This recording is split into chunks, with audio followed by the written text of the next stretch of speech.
Yo.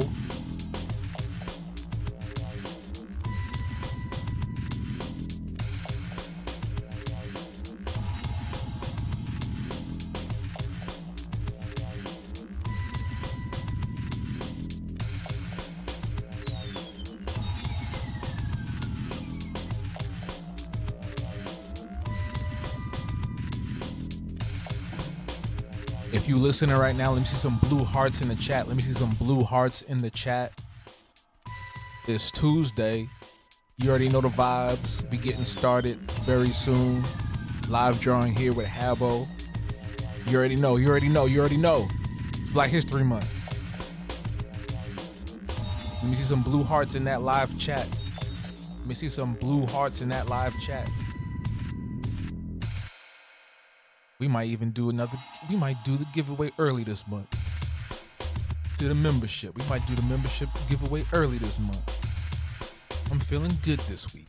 I'm feeling good, man. Also, while you wait, make sure you hit that like button on the video. Stay active in the live chat. Share out the stream. Tell your friends. Tell your grandma. Tell your coworker. Tell your boss, because you know you work from home.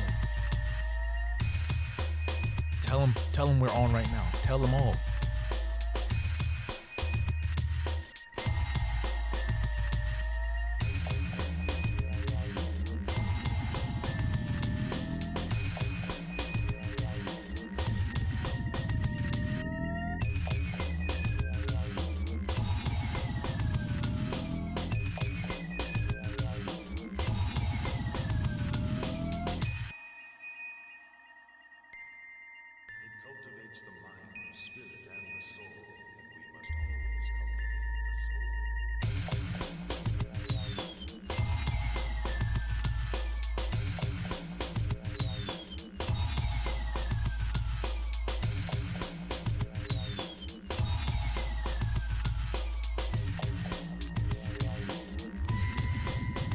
Hey, yes. Y'all listening. We're getting started in just another moment. I'm excited. Because you about to see something new tonight. Ooh.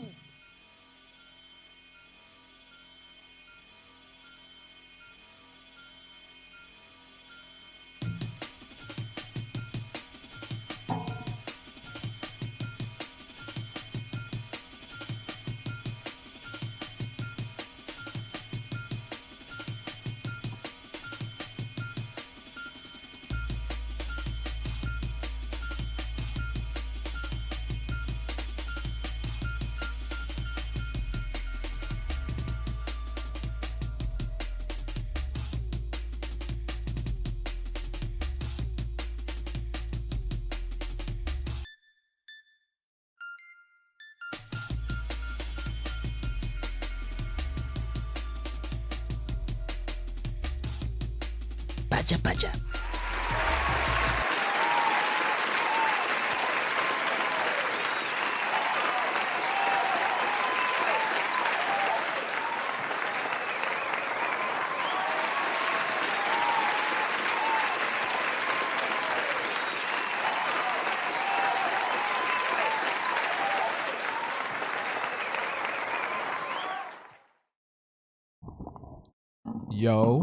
Yo, what's up? What's good? It's me, you got all the way from Bed-Stuy Habo. We are here. Live drawing session number 112, 112. Did y'all listen to them when y'all was younger? Remember 112? What happened to them? Where they at? But yeah, we are here. It's me, Habo. We are here. Live drawing session number 112. Sweaty Minds Oriented. What's up to Coco Kunam? Simply Robotics. Long time no see. Good to see you too. Man. Listen, they dropped a trailer for the new Fantastic Four today. They've been the superhero movies have been kind of getting me back, bro. Like little by little. The Captain America movie, the Fantastic Four movie, the Superman movie. They all look pretty cool. They look pretty decent. I ain't gonna hold you. I might be at the Captain America movie on February 14th. That's a strange time to release it because that's the day before Valentine's Day. So what's up? What they trying to say? It's a romantic comedy? Hmm? Hmm? Black leading man get his first movie, Captain America, and they're gonna put it out before Valentine's Day. See, that's the problem. Oh my god. But nah, the trailer looked pretty cool. It's short. It's like a minute and some change long. But it looks nice. It looks like a it's got a very different style. I don't know all the technical terms for it, but it's got a very different style and aesthetic that I really like. It kind of reminds me of like an old school TV show almost, the way it's set up. The way it's set up. But are we still here? What happened? What just happened?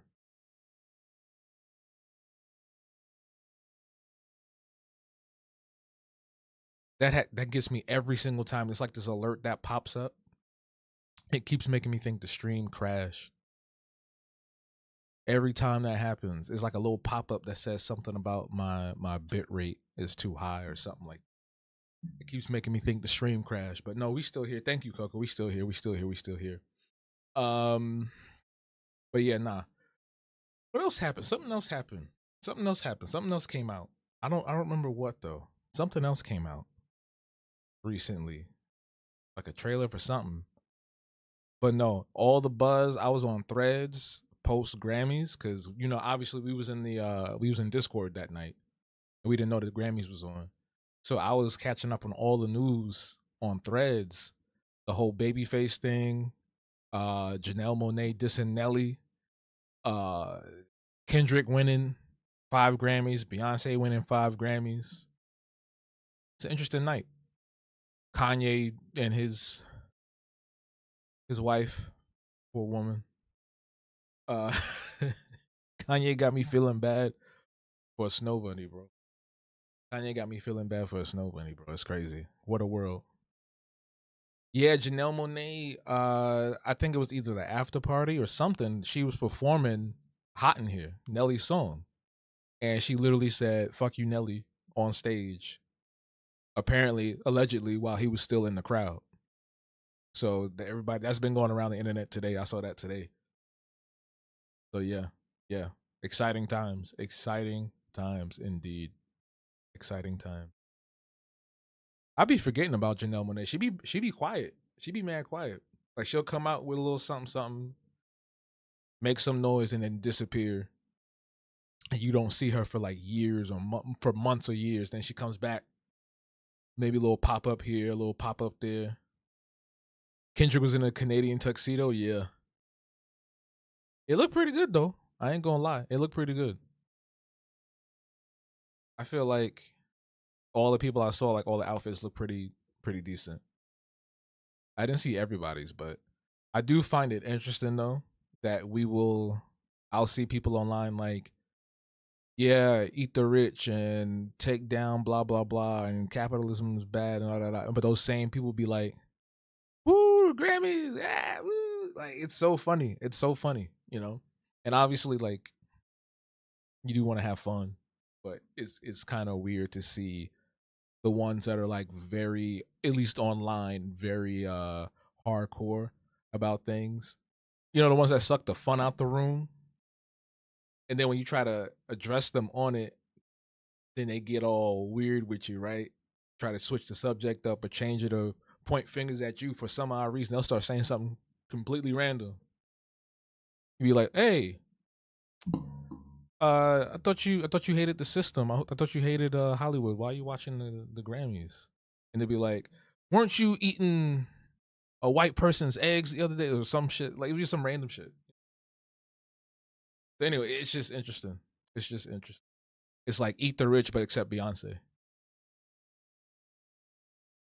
It's like how you making exceptions. They'd be like, "Oh, I got my tickets for the Cowboy Carter tour." It's like I thought you were, I don't know. I don't know. It's weird, man. It's weird. It's weird. I just think that's weird. That's just my observation of things I be seeing. CB, what's good, bro? What's good? What's good? What's good? Good to see you. How you feeling today? How was your day?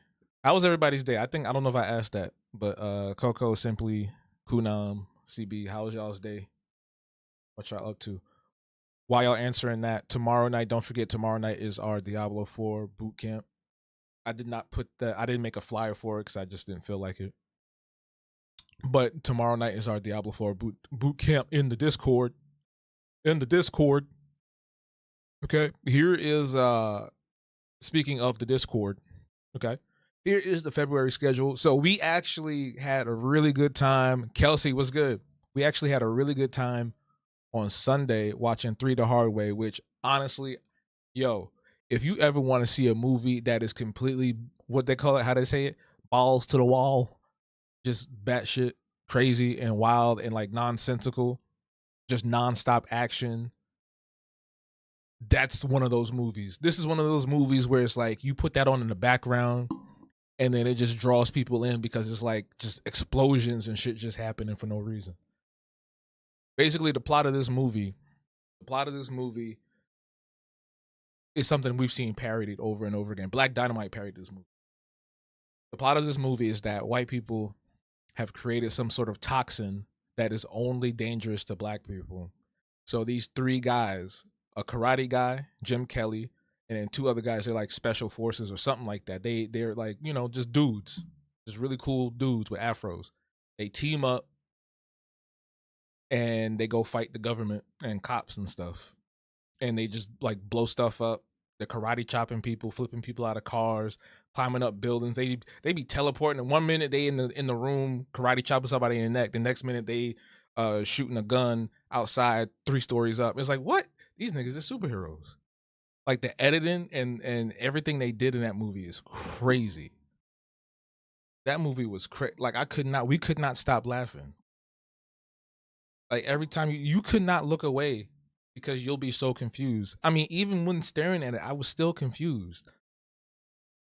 And I was even more confused, and Coco knows why I was even more confused because I was in a different, you know what I'm saying? But the next movie night is going to be on the 16th. We're watching a film called Summertime Switch that stars Jason Weaver, who played Simba in The Lion King, the original, and then Ryder Strong, who was Sean Hunter in Boy Meets World. But this Wednesday is Diablo 4 boot camp. So if you want to level up your character, you want to learn the mechanics of the game and learn how to slay demons and shit, come through because we're gonna do like a real proper thing for real. It's like it's legit. It's legit. We you know what I'm saying? And then Sunday, so here's what's happening. I forgot when I was mapping this out. I forgot that the Super Bowl was on Sunday. So what we might end up doing, honestly, if I could figure out a way to beam Kendrick's performance, then we'll watch that. We can still do the game night, but when Kendrick comes on, we're watching Kendrick.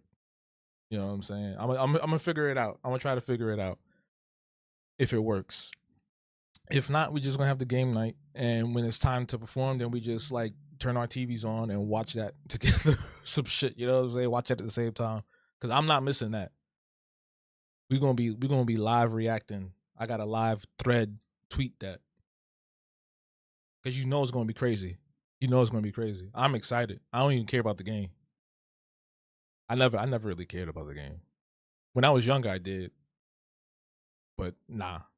I'm here for the halftime show. Funnily enough, the only reason why we have the halftime show is because In Living Color was taking too much attention away from the game.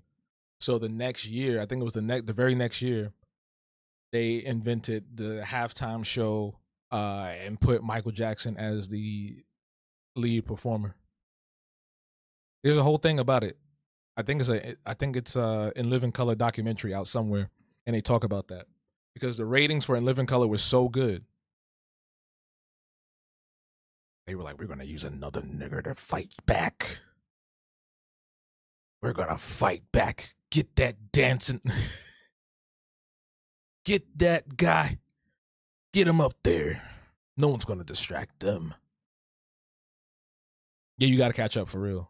You got to come to the next one, bro. The schedule's in the Discord. It's in the announcement channel. It's in the announcement channel, though. Also, really quick, before we jump into it, because we're going to be streaming on the Clock app as well. So this episode of the Art Block just went up this past Sunday. Episode 19 with my guy, Reggie Perry Jr., a.k.a. Nobody Famous. It was a really cool conversation. I wanted to talk more about the Tabitha Brown thing. That's why I made that extra video last week.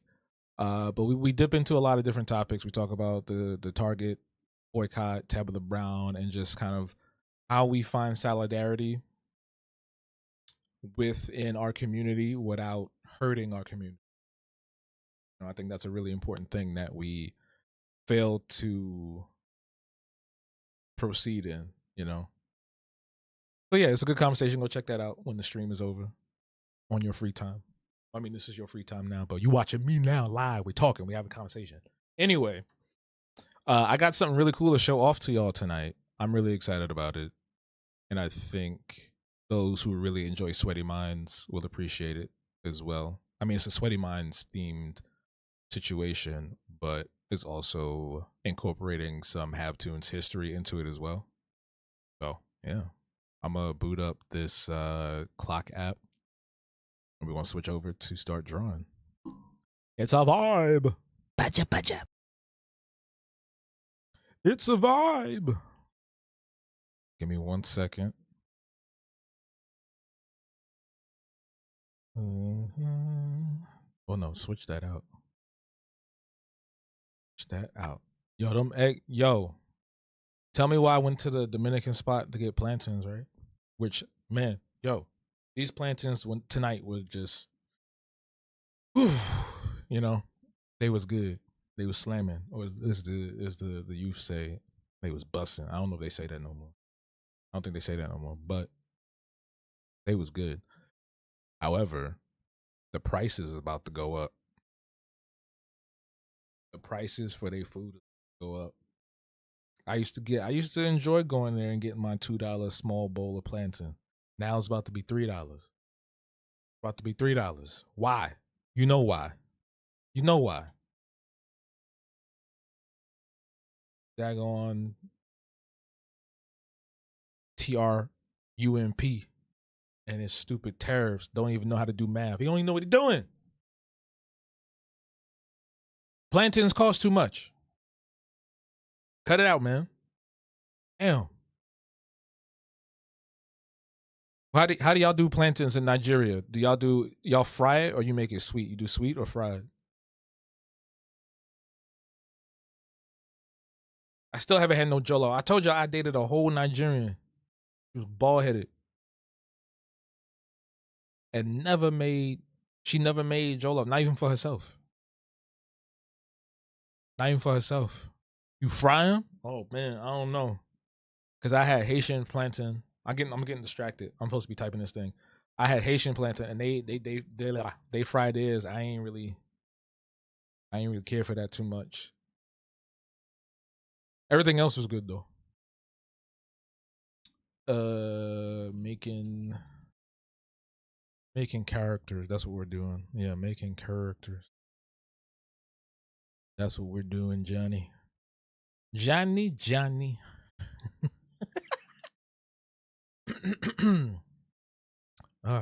Excuse me. I gotta order my ginger candy, bro. I ran out. I think I'm gonna do 2 bags this time. Gotta remember to do that before the night is over. Gotta do that before the night is over. All right, we're gonna put some stuff on in the background, some ambient. You already know the vibes. Dobo Godo. You already know. Y'all let me know if that's too loud. Bring it down a little bit. All right, look at that. We should draw together. That's what our drinking draw is going to be. That's on the 12th. The 12th. That's next week. That's next week. Next Wednesday, the 12th, in the Discord. We're doing our drinking draw, virtual drinking draw. It's going to be a good time.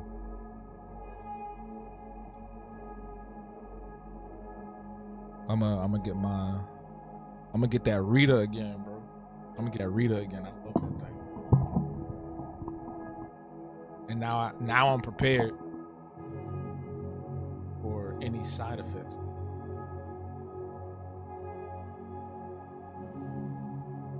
So, for those who are new here, which is most of y'all, when I say new here, I mean new to Habtoons as a whole. If you've gone into Habtoons within the last, I don't know, 5 years, 4 or 5 years, I would still count you as new, right? What I'm about to do, the characters I'm about to do right now are characters that have been around for a very long time, that have a long history within my universe. I wish there was another word. What's another word I can use? Because I feel like universe is overused now. I feel like universe is way too, I don't know. Everybody's got a verse, you know what I'm saying? Spider-Verse, Simpsons verse, Metaverse, you know what I'm saying? It's just verse everywhere. But yeah, these characters is what these are.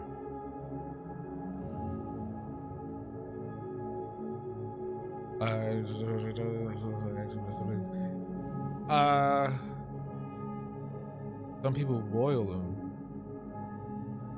Yeah, I might have to try out the Nigerian. I need to find a good Nigerian spot. That's the problem. And Kelsey, I appreciate you saying that. Oh my God, I appreciate you saying that though. No pressure, no rush. You know. Lore? Yeah, there's always lore, bro. This is a lore-rich. You're talking to somebody that has been writing stuff in composition notebooks since middle school, even before that, elementary school. There's lore everywhere. Everything has a purpose. Even shit that's just random, like that character I drew, the random white dude I drew in the video I put up today. He is new, but he's gonna have his own lore. No, he's gonna be part of something. You know what I'm saying? Like everybody's got a purpose, a glorious purpose.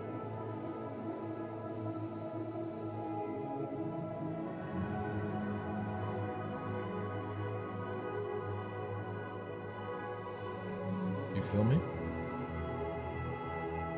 Lore, worlds, universe. Oh, you're saying, oh, call it lore. You're saying call it lore. My bad. Lore, worlds, universe. I love seeing all of it, regardless of what it's called. Yeah. I don't know. I feel like universe was just like a good catch-all for a lot of people. So I don't even know who started doing it first. So I don't think it was necessarily. I think it was Marvel, but I feel like Marvel more so popularized it, but they weren't the first people to start doing it. Like the MCU, right? They created the MCU. Then everybody started latching onto that word, the terminology. So then everybody started using, you know, blah blah blah universe. You know, because it's an easy catch-all word, it's catch-all phrase, and it sounds big, it sounds important, it sounds endless, bright, ephemeral.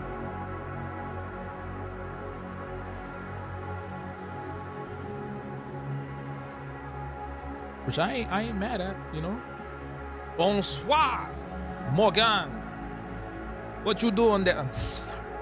Yo, every time you start using them words, I feel like I get invaded. I get possessed by a spirit of an ancestor that I don't even have. Somebody done jumped into my consciousness. I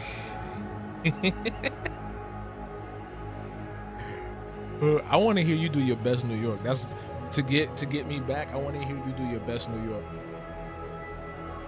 accent, like Brooklyn. Probably Watchmen. Yeah, you're right. Maybe, probably. I would say Watchmen. Watchmen was probably one of the first. Even though their creator, the creator of that book is a nut job. Y'all know he tried to end the world, right? I feel like I talked about this before. But he tried to end the world. Alan Moore tried to end the world with his comic book. Not Watchmen, it was another one. It was called Prometheum or Promethea. And essentially what he wanted to do, it's like this ancient, like alchemic sorcery thing about consciousness and numerology, right? So essentially what he wanted to do is that he created a certain number of issues of the book, like a very specific number, and then he would add in like these different symbols or characters that were breaking the fourth wall. And his goal, or the entire concept, was that once he had a bunch of people read the book, once a bunch of people read the book, reality was supposed to break. That was supposed to happen. Like everybody's minds were supposed to open up and like go crazy, and then it was supposed to make the world fall apart, like reality fall apart. And if you don't believe me, you can Google it. Look up Alan Moore ending the world. Look it up. Look it up. I'm dead ass. He tried to do that. He's on a different planet, man. That nigga's a sorcerer. I mean, if you look at him, if you look at the picture of him, you're like, come on. You know what I'm saying? They say don't judge a book by its cover, but like, come on. Come on. I don't think it was. Ugh, I can't even speak. Kelsey said, I don't think it was even started. A started thing. It just makes sense. Anyone creating their own world stories could say it's their own universe because that's what it is. No, I get what you're saying, but I mean, like in terms of it being like an actual like thing, right? I feel like it didn't start until maybe 2008. Not even 2008. Maybe when they started doing like, I feel like once we got to like the first few Marvel movies. You get what I'm saying? Like I feel like around then, that's when it started becoming a thing. Matter of fact, no, I'm lying. DC. It was DC. Because they had all the animated shows. You know what I mean? So now it's just like, it's everywhere. And now there's a new one that people use. Connected Universe. I've used it. If you know Remedy, like Alan Wake Control, they're using a term called the Remedy Connected Universe. That's the new thing now for a lot of people. Because not everything is cinematic universe. Not everything's a movie. So, Connected Universe, which I like. I like that. It's a mouthful, but hey. Y'all can hear me okay, right? I'm making sure I'm projecting my voice a little bit louder tonight.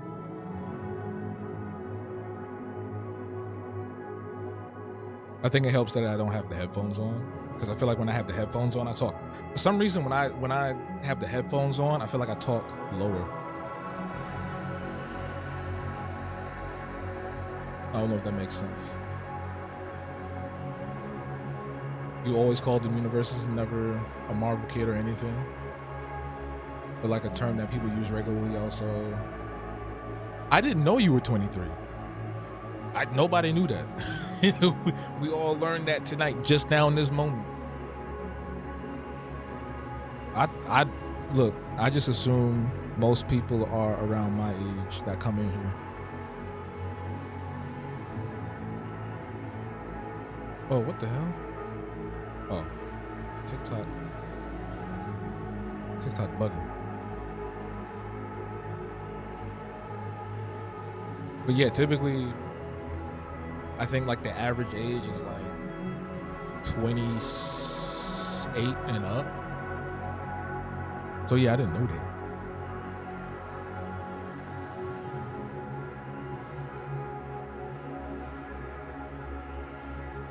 It's not a problem or anything like that, so don't worry. We're not gonna like kick you or nothing like that.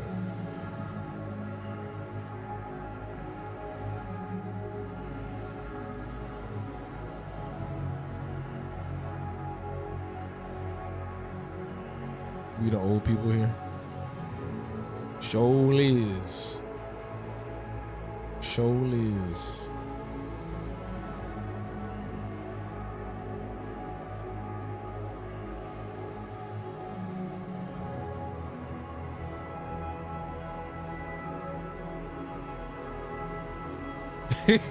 You were like, man, I was 6 to 7. Damn. Damn.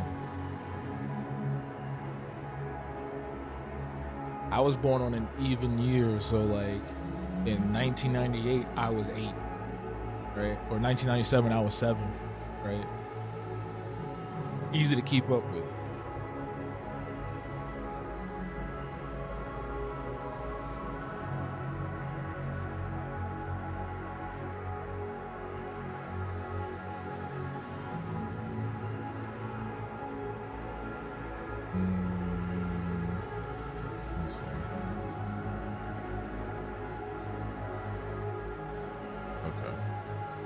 Always doing something different with right here.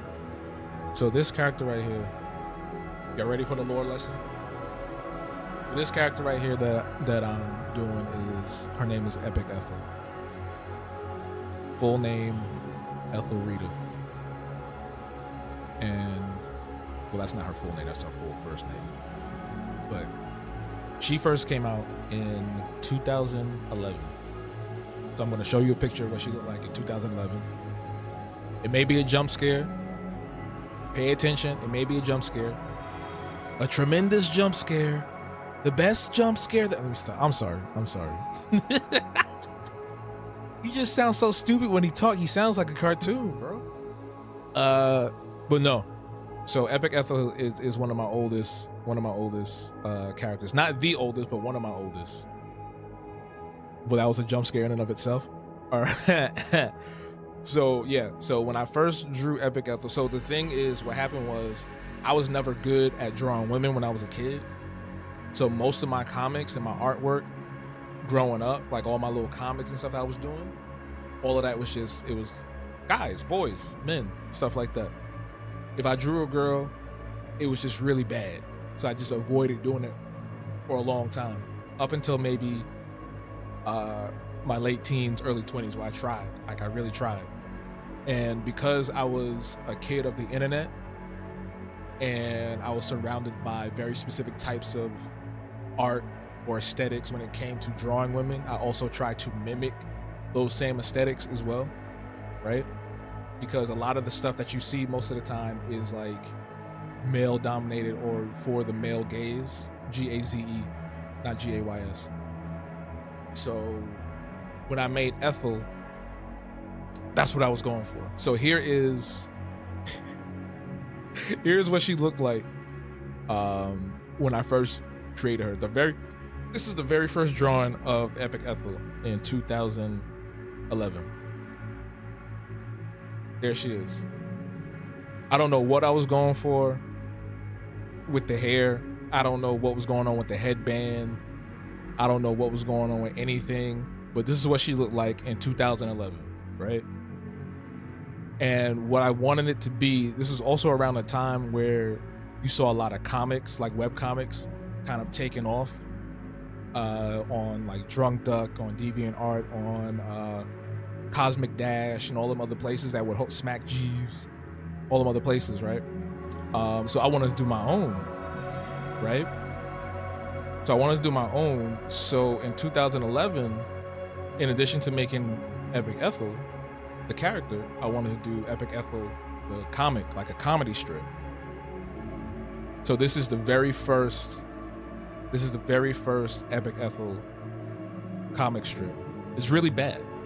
It's really bad. It's just everything about it. It's bad. The joke, the art style, the speech bubble placement, composition. It's very Jonan Vasquez. Interesting. I would have never ever thought about that or got that. But I can see that. Especially with this character. This was also around the time where like I was also still. Hey Spams, thank you for liking the live. This was also around the time where I was still kind of like in my coon era. I'm not supposed to say that out loud, right? COON era.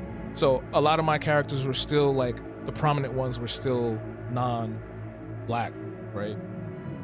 So it's like I was in this weird phase. So all my art was just in that weird phase, right? So look at her there, look at her here, 2011, and where she's at now, right? It's just like a crazy progression to see that, you know? I'm gonna read the comments in a second. K Spams, how you doing? Thank you for the follow. I don't know if I said thank you for the follow already. And thank you for liking the live. I appreciate that on TikTok. The style is reminiscent of what he did. That is so interesting to me. This kind of reminds me of Teenage Robot. Definitely improved drastically for the better. Thank you. Yeah. I used to hate when people would be like, oh, it still looks the same. I would get tight, bro. Like, I was like, what are you talking about? It looked the same. Like, what? So I'm glad that I'm far removed from that, right? It takes a lot of time and practice. That was 2011. This is 2025. So Epic Ethel started out like this. It was supposed to be a gag strip, comic strip type thing. I wasn't good at it back then. I'm still not good at writing strips now, but I'm way better than I was, right? But then, so what happened was I told you all about that. I really like your art. Thank you, Spams. Thank you. So what happened was, and I told part of the story a few weeks back about the awakening, right? Kind of like getting out of that whole COON mindset and the anti-blackness that was living and permeating throughout my bloodstream for no reason, right? So after that, I started drawing stories or story-driven comic strips for Ethel. So I had different ones across, you know, different time periods. And then when COVID happened, I wanted to do like big serialized stories. So that's when this came in. So some of you who were probably around back then, like 2020, 2019, 2020, you remember this. This was the last time I tried to do like a big story with Ethel, and this was like what this was going to be like this huge thing that I was going to put all my time, energy, and effort into, right? And which I did. Like, this is some of my favorite stuff that I've done. This was 2020. This is some of my favorite stuff that I've done, right? Like, I love that I was able to finally reach an aesthetic for this comic that I really enjoyed. That I can finally look back, even though this is 5 years old, I can look back at this and say, damn, I really put my whole ankle in this shit, bro. Right? And y'all have probably seen some of these panels or some of these pages on my site or in other places where I would post like my comic art. But then I just got like overwhelmed and I stopped, right? And never finished the story. I'm gonna try to do it again. But yeah, so after that, I just never went back to doing Ethel, and that's when I started just working on other random things. So now here we are in 2025 again, or rather in 2023. Let me not skip ahead. So in 2023, I thought this was 2024. I went ahead and did a redesign of the main characters. Now, if I showed you everybody from the past, you'd be like, oh shit, this is crazy. So for some of you, for most of you here right now, it's like, this is new, so it don't matter. Like, you won't see the difference. But I went in and like redid everybody because I had planned to bring Ethel back post COVID, and I just never got around to it. Like, I had this whole concept in my mind, what I was going to do, what the characters were going to be, what they were going to represent, their identity in particular, you know, areas and niches and shit like that. Just never went around and just never got to it. I got distracted with Unit 333, other projects, just other things going on. Because it takes a lot of time. It takes a lot of work to do something that big on that scale, right? But now we're in 2025, and here is the Sweaty Minds version of Ethel, right? and what Ethel is, what she was inspired by, overall, was actually Tank Girl, right? Jamie Hewlett, Alan Martin. I wanted a black version of Tank Girl, this character that was this really chill but also like punk rock type of woman that didn't give two shits about authority, did whatever she wanted to do, was a little like uncouth and raunchy at times, but like that was still your homie. And then what ended up happening was Ethel turned into something more than that, and what she stood for grew outside of that, and what I want her to continue to stand for grew beyond what I initially imagined her to be, because now she is a beacon for the fight against gentrification, the fight against anti-blackness, the fight against the destruction of specific cultures and traditions, right? So that's where we're at with her now. So as I've evolved and changed, so did she. So now she's now her and two other characters are coming into Sweaty Minds and are bringing in another perspective or another aesthetic that the other 12 characters can't do or don't want them to do. They're bringing in a spiritual aspect. They're bringing in more political conversation.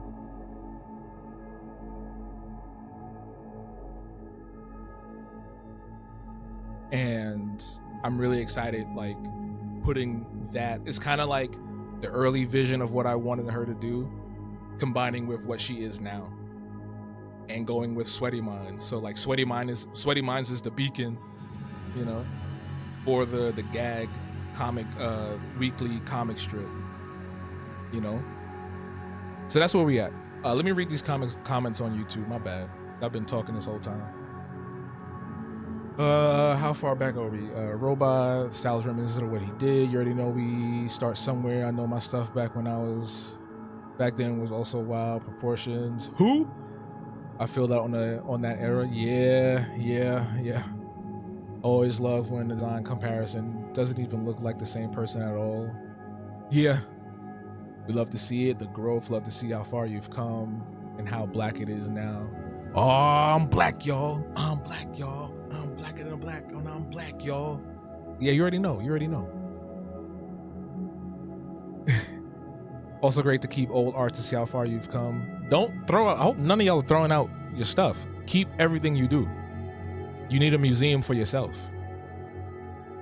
Wish you did that more. Been doing that as of late. Can't wait to look back where I'm now later in my 30s. Sick cover, by the way. Thank you. Yeah.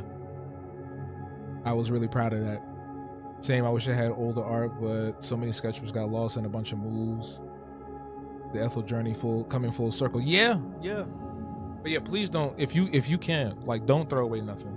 If you can preserve everything. I've got everything from like infancy all the way up till now. Everything I've ever drawn. I've lost some stuff digitally, but like everything that I've drawn traditionally, which is like 95%, 97% of everything, still exists, and I have it. So when I have that big retrospective exhibition at like 40 something, 50 something, it's all gonna be there. I think the coolest one I saw was at the Brooklyn Museum, Basquiat. They had a Basquiat exhibition, and they had a collection of all his old sketchbooks, stuff that was never before seen, rare shit. And I was like, oh, I don't really care for Basquiat necessarily. I have my reasons for that. But I do love what's happening right here, right now. And I would love to do something like this later on in life. Alive, preferably alive, you know? Preferably alive. We don't gotta wait till somebody dead to celebrate them. Or their work. You feel me? You wish you had your old stuff. Thank God for DeviantArt. Preserve my high school nonsense. I don't even have my... So that's one of the things that I don't have. I don't have my old DeviantArt account. I think I deleted it or it got deleted. One of the two.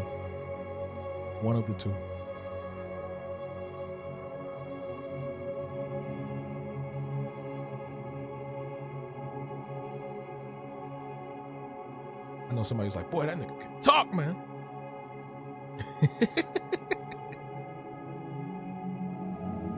That nigga can talk, man.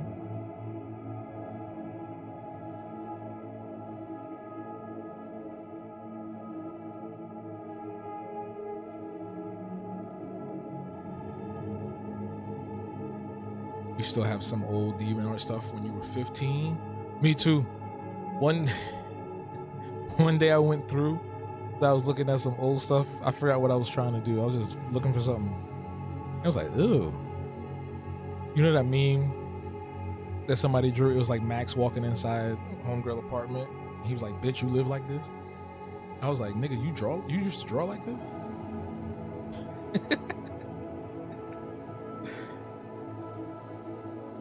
That's how I felt. I was like, ooh. I mean, I was young, so it is what it is, right? You can't really get too crazy about that. Not everybody's a prodigy at the age of 12. Digital was the only way I could save, made me form a habit of saving scans of everything. Yeah, that's another thing y'all should do too. Even if you do traditional, take photograph everything, document everything, photograph it all.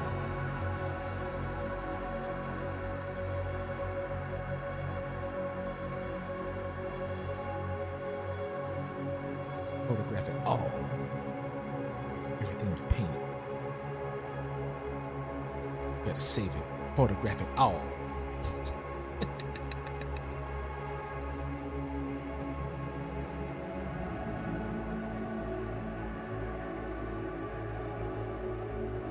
Yeah. Oh, I forgot to mention she has powers. There's a reason why she's called Epico. She has powers. And they've kind of changed over the years how they work and what they do and all that stuff. But he's always had it. Always had something. Walking around with something. You dig?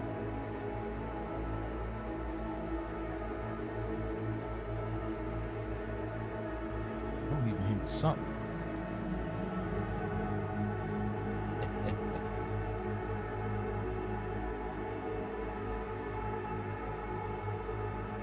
Save digital and physical copies, preserve everything you've got. You never know what may happen exactly. And that's with everything. Whether it's your work, family photos, other documents that need saving.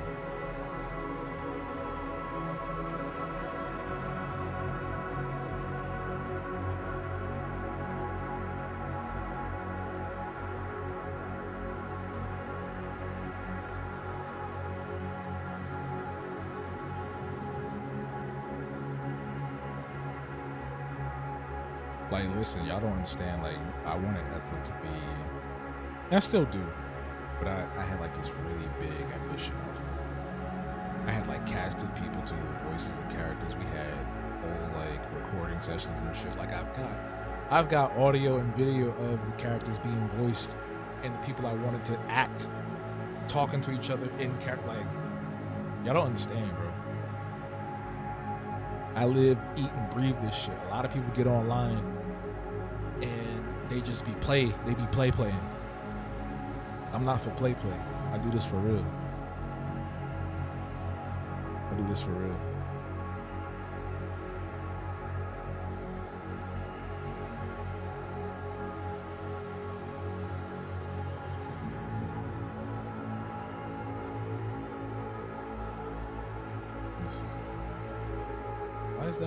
Why is that? Hold on.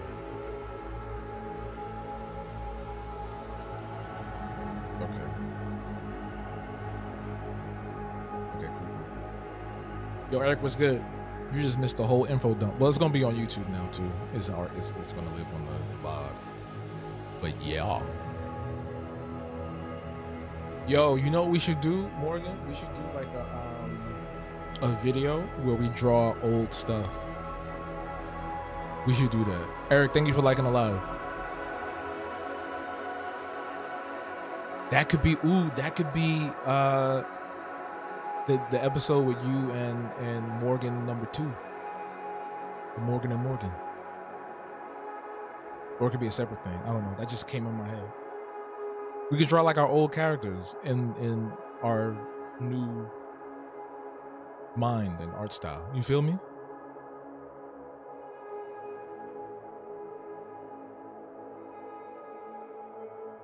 Well, yeah, I mean, do you want to be Morgan number 2? You want to be Morgan number 2? I mean, you know, we can switch it and swap it. Brianna, what's good? How you doing? What's up? What's happening? What's cracking lacking? What's popping? What up, player?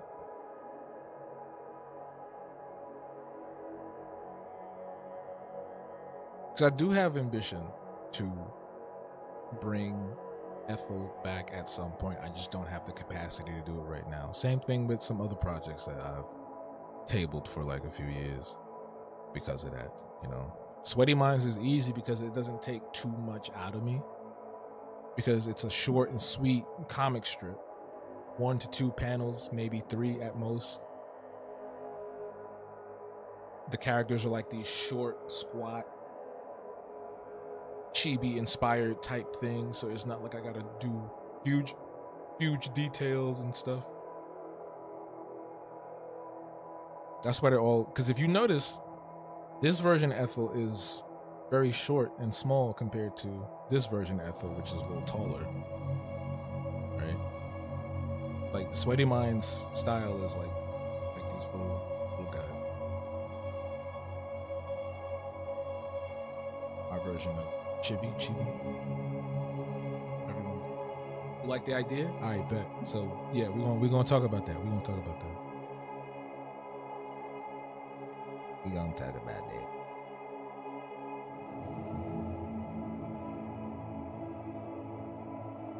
Let me see. I'm just gonna be a little lazy.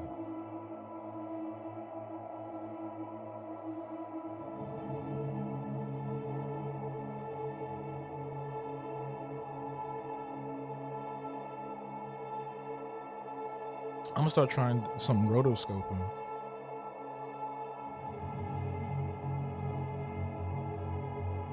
I was thinking about that earlier today. As far as like animation is concerned, I want to try that out.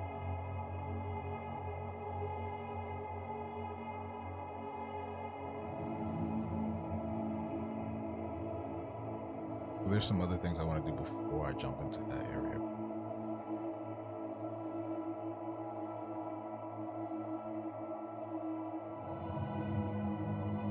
For sure.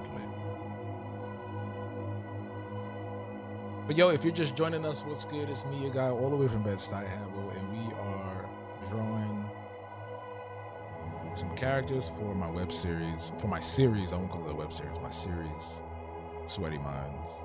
Some brand new characters that are coming later this year to the roster. Some oldies but goodies from the Habtoons Pantheon.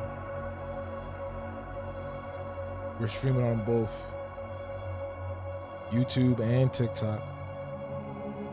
YouTube is where the full stream can be seen, but I appreciate wherever you're watching me. I do. Indeed, I do. I do appreciate you.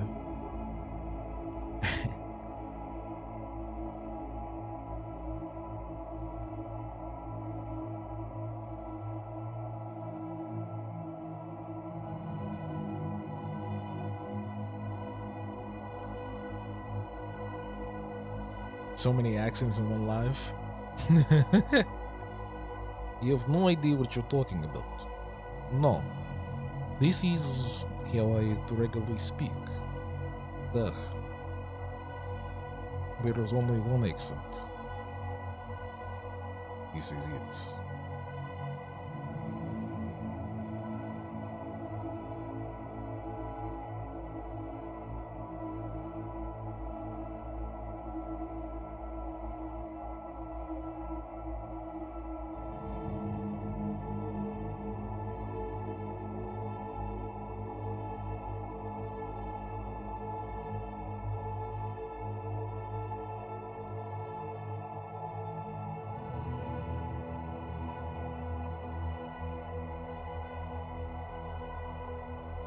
If you're watching on YouTube, make sure you hit that like button. Stay active in the chat. Share the stream. Do the same thing on TikTok. Tap that screen. Let's see if we can get to 1K. Share it around your folks. We vibing tonight. We're sharing some Neptune lore all the way from 2011. What the heck? It goes back that far. It goes back even further. Okay. Y'all don't understand. We've come a long way. A very long way.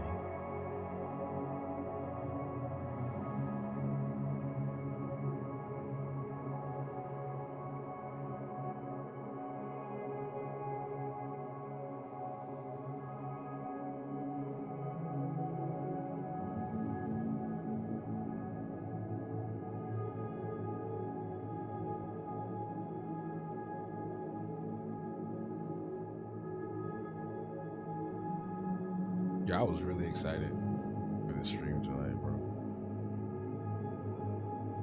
I was like, they're not gonna know what's gonna hit.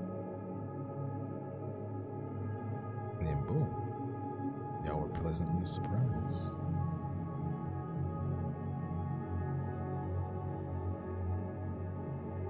We got 3 characters, so it's Ethel, Negative Nanette, and Awesome Anika. Anika is her cousin, her older cousin, and that is her best friend from childhood. They all have powers. This is high-key relaxing. Well, I'm glad it is. I'm glad you're enjoying yourself. Shay, thank you for following on TikTok.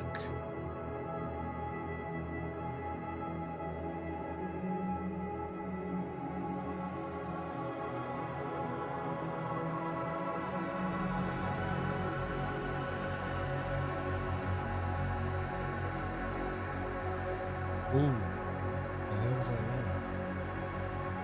That's all that? Where's it?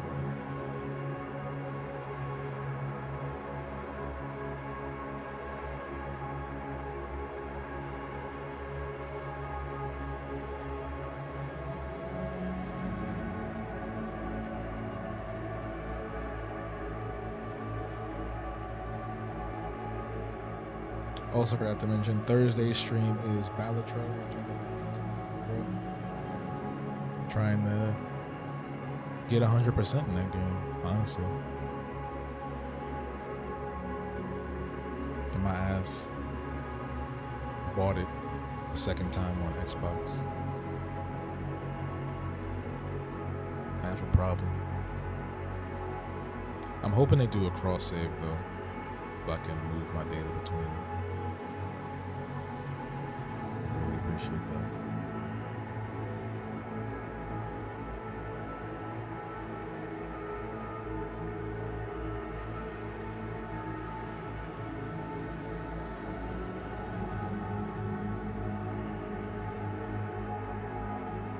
And you're probably sitting there thinking, twice? My nigga, you bought it twice?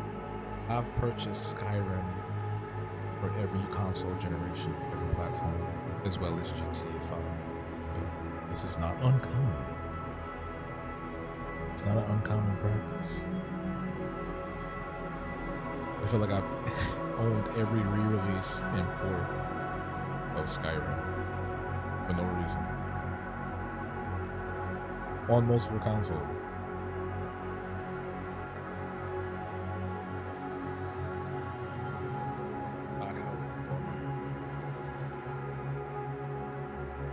Starfield, never again.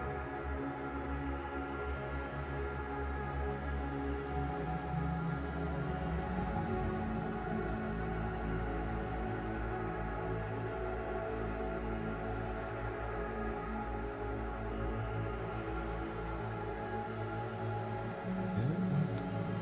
Yeah, it is. We'll be playing Tears of the Kingdom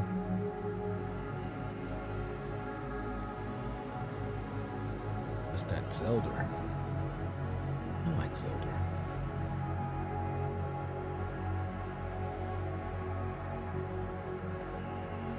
Zelda is cool.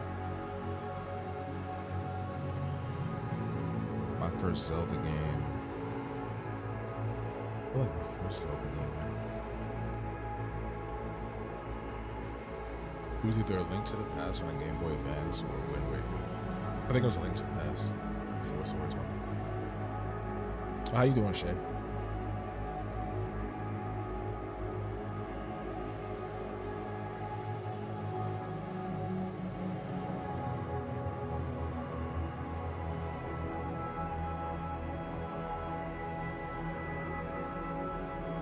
You're also drawing? Nice. What are you working on?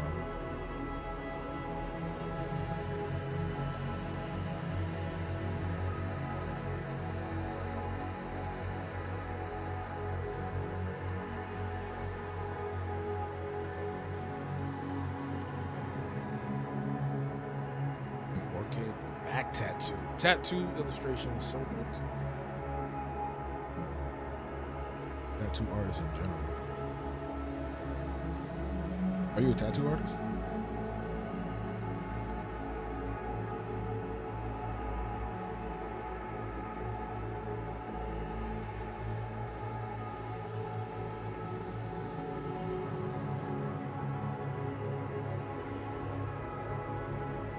Nice, that's what's up.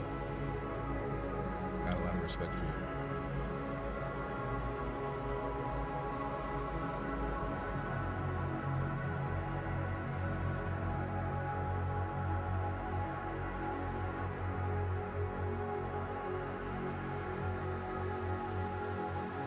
Kelsey on YouTube says, I know I've said it before, but I love your character designs, man. They're so good. Crying emoji. Sorry, I don't know why I read it like that, but thank you. I appreciate that, Kelsey, a lot. I tight.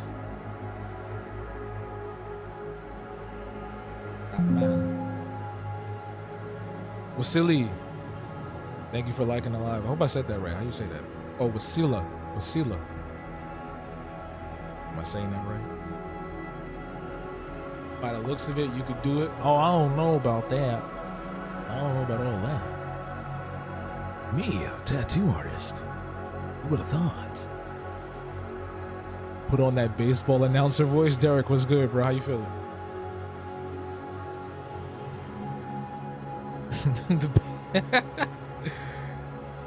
You talking about like that old school, like 1930s, like, hey, coming up the bat, and it's a swing and a miss.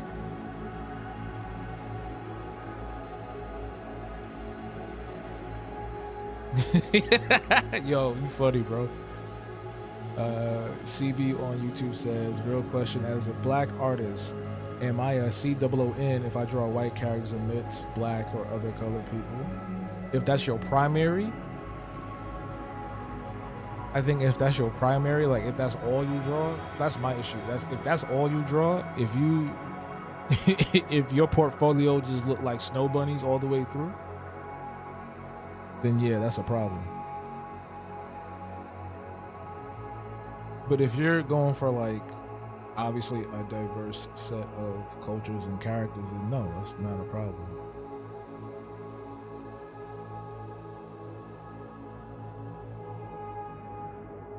That white guy I drew in the animation. Derek, thank you for liking the live on TikTok. The white guy I drew on that animation that I put up earlier today, which y'all should go look at on TikTok and YouTube Shorts. That was the first one I've drawn in a long time.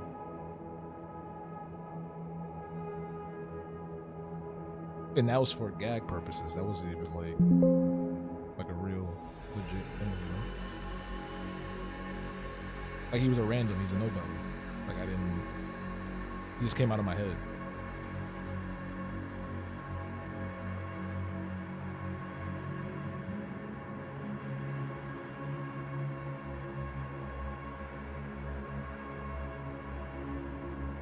Turn the TV off, turn the TV off. Oh no, which one is this one? This one? Maybe I should just follow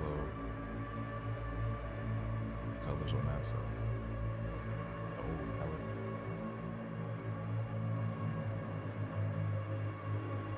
Ethel dressed like how I wanted. It's more the idolizing of whiteness that makes it bad. I feel like idolizing any culture that's not your own is just like strange to me, you know.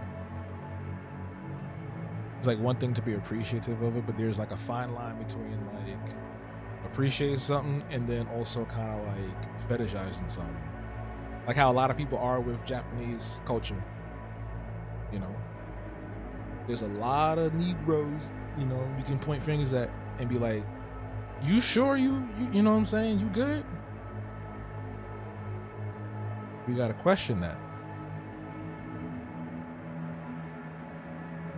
But we don't like to have that conversation. But a lot of black folks idolize and appropriate Asian cultures to a degree where it's low-key, little problematic, a little strange, a little weird, huh? Going out your way to find you, you know what I'm saying? What's that? What's the word? Waifu? Like, oh, all right now.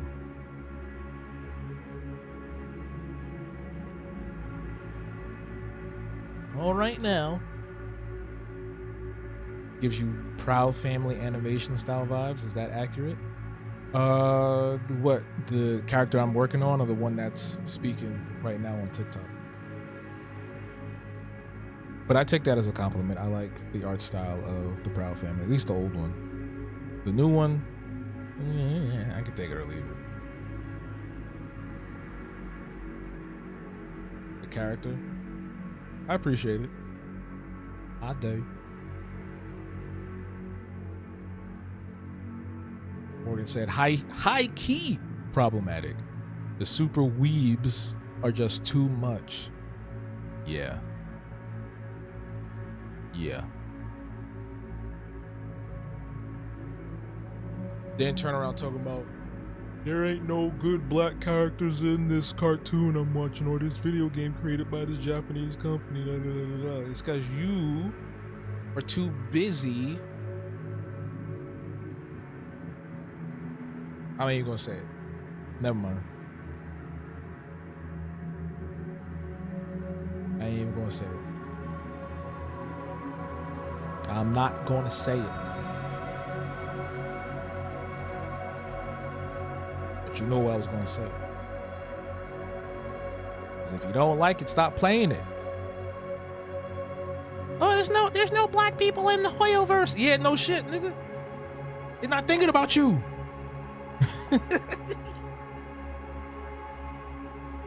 You know what I realized is like we are often taught to think about everybody else when everybody else don't be thinking about us. It's like, remember when what's her name started modding The Sims, right? So because she started modding The Sims for black hairstyles and whatnot, then it also benefited everybody else because what she was doing was changing a lot of what the game's aesthetic was. When somebody else mods, when you see the Snow Bunnies mod, they just go straight for the hyper Eurocentric features and stuff. Like I've seen people mod Skyrim and they'll turn the Redguard, the black characters, to look European, fair skin, narrow nose, smaller lip. I just think that's, you know, it's strange.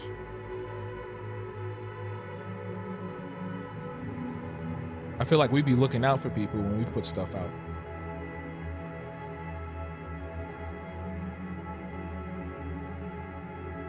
Derek says on TikTok, by the way, I appreciate your artist grant series. That really helped. Oh, did you get one? Did you land one? Congrats if you did, and if not, I do hope you get one soon, for real. I do try to get a broad range of different types.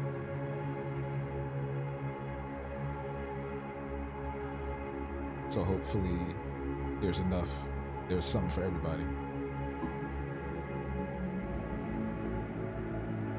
You didn't, but you stepped on applying. All right, hey, keep applying. Like I say, it's not guaranteed, but it doesn't hurt to try. Because you could be that one person that gets it. You get that grant, or you get that residency, or you get that program, or the sponsorship, or whatever other benefit that they have.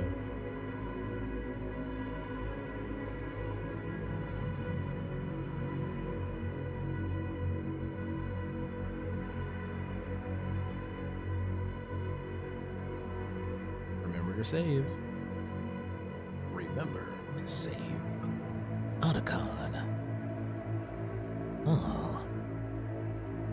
What about making a storybook that inspired by Vikings Vinland Saga manga? What? Mina, thank you for the follow on TikTok. I appreciate you. How you doing? How you feeling? Vikings Vinland Saga. I've never even heard of that. I don't know what that is.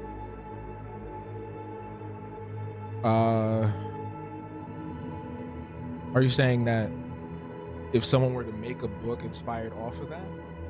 I mean, to me, as this is how I feel, and this is not everybody's cup of tea, but I feel as a Black artist, it is our obligation to make sure that we are projecting our culture and our traditions and where we're from at all times. And where you from, maybe, you know, Viking, you may be a Black Viking, who knows, you know what I'm saying? But like on some real shit, I would not see myself wasting my time creating something that had nothing to do with me. You get what I'm saying? Unless I'm adapting it to be in that aesthetic of what I am and where I'm from. Like how we made The Wiz, like how they made The Wiz back in the day, right? It was not a carbon copy of The Wizard of Oz. It was The Wiz, you know? And The Wiz, I was telling this to Coco the other day.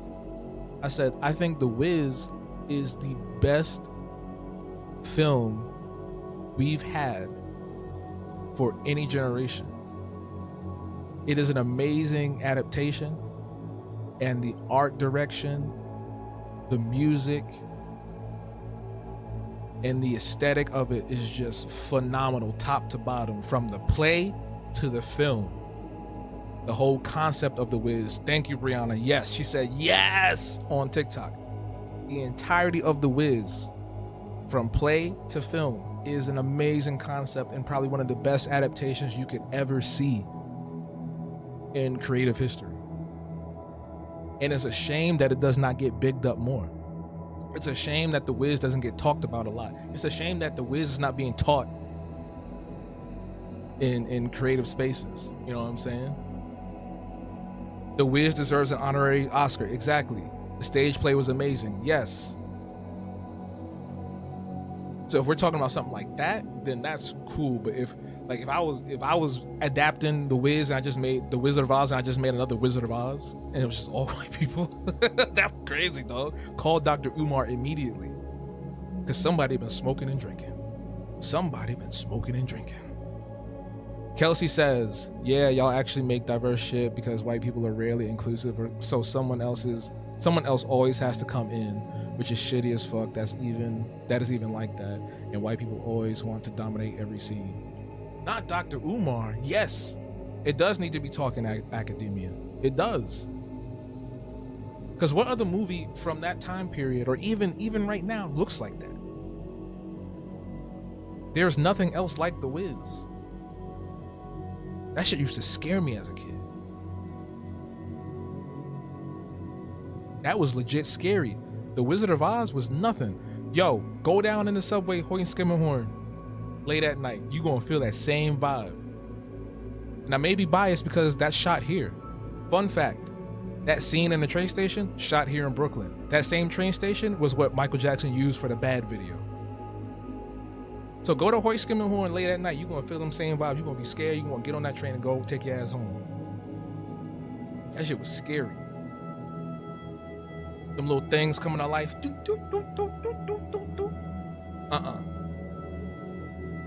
Exactly, Morgan, the subway station. And then, funny, crazy part, remember the Wicked Witch? I had a teacher that looked just like her. I had a teacher in kindergarten that looked just like her. And that was also very scary. It was like they were pulling from my life. Like they came to my school, saw her, and said, yes, that's exactly what she should look like. Draw the concept now, right? Boy, talk about terrified. Talk about terrified.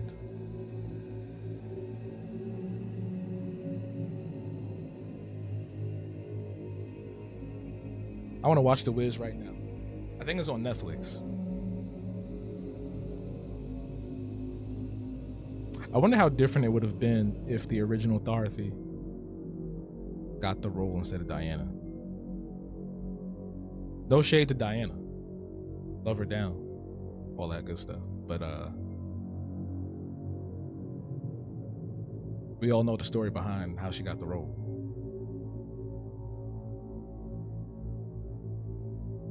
Friend of a friend of a friend.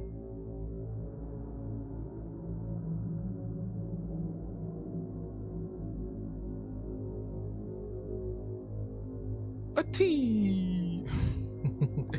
A tea.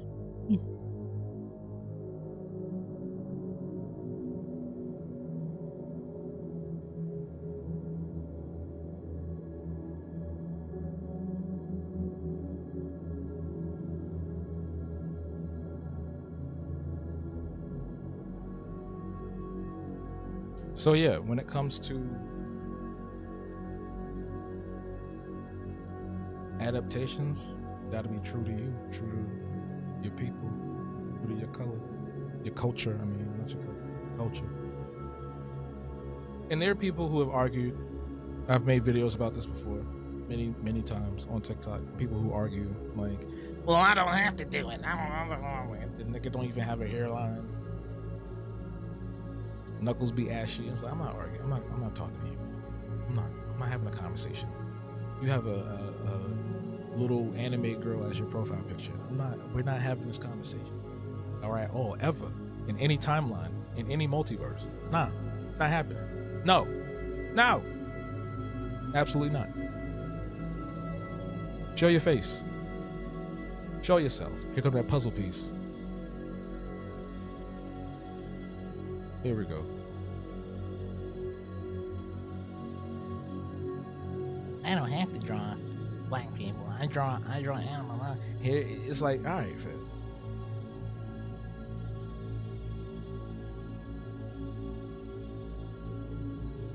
I don't gotta convince you. You already made up your mind.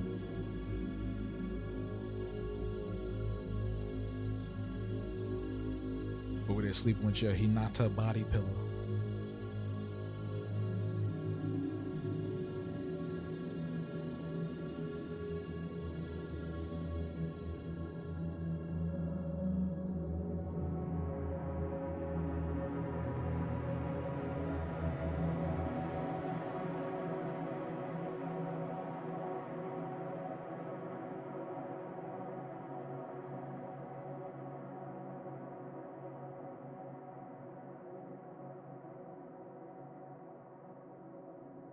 Morgan says on YouTube, people who make the argument draw the most uncreative slop I've ever seen. It's always great value Naruto. Is it Naruto or Naruto? Never knew how to pronounce that correctly. I've heard some people say Naruto.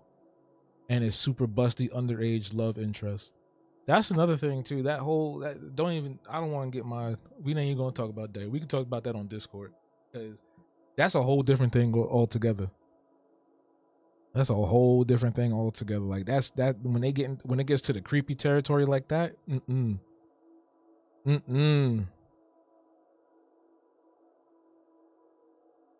Naruto. Derek says they be so removed from the culture they can't even see themselves anymore. Yeah, they can't.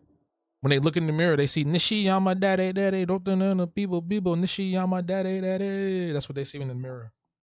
They think they Japanese. They think they white. They think they anything else but black. But let them get stopped by a cop. Officer, well, actually.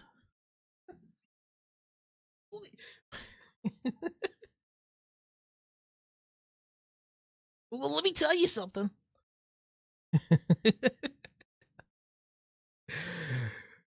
And they always be defending their lolly best girls, and she's apparently thousands of years old but looks 5. Oh Jesus. Yeah, we're going that this is a off stream conversation. I feel like if I say the wrong word, both TikTok and YouTube about to clip my channel.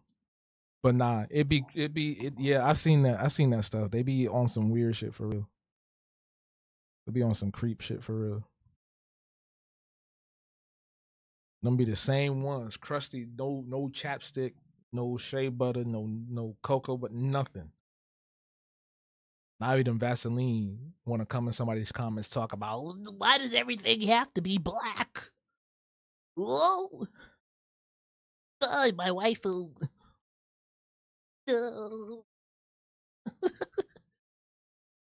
With the same haircut, that widow's peak, that ashy widow's peak. They always be defend. Oh, I've read that part.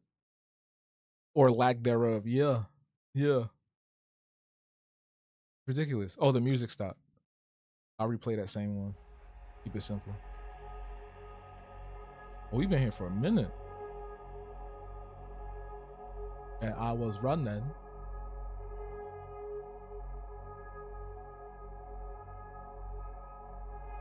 No, you don't gotta shut up. I just don't wanna. I don't wanna personally say anything that's gonna get my, because YouTube is very sensitive.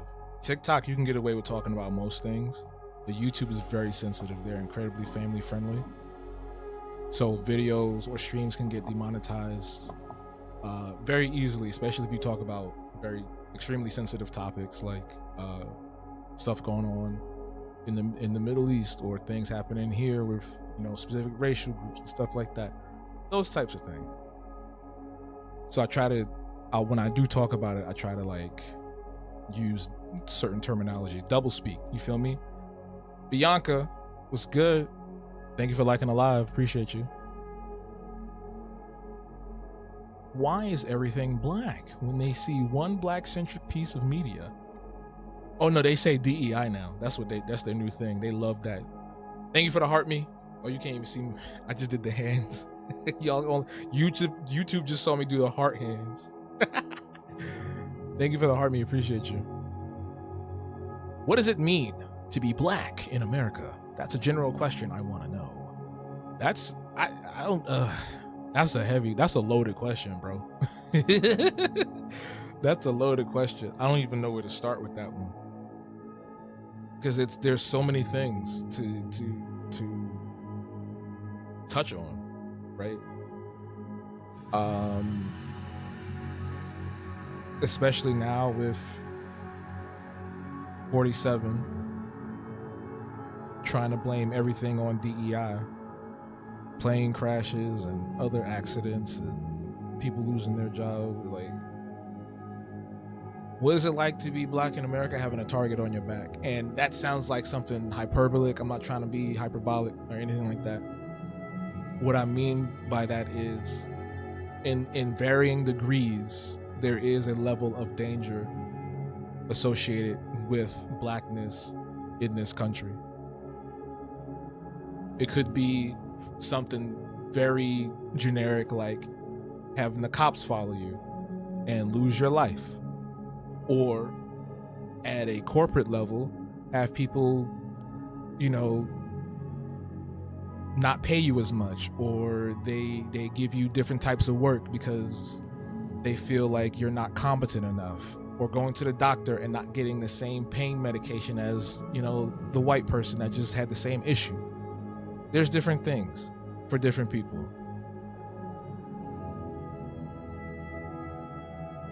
YouTube knew what I was talking about because they gave you 2 unskippable ads. That's crazy.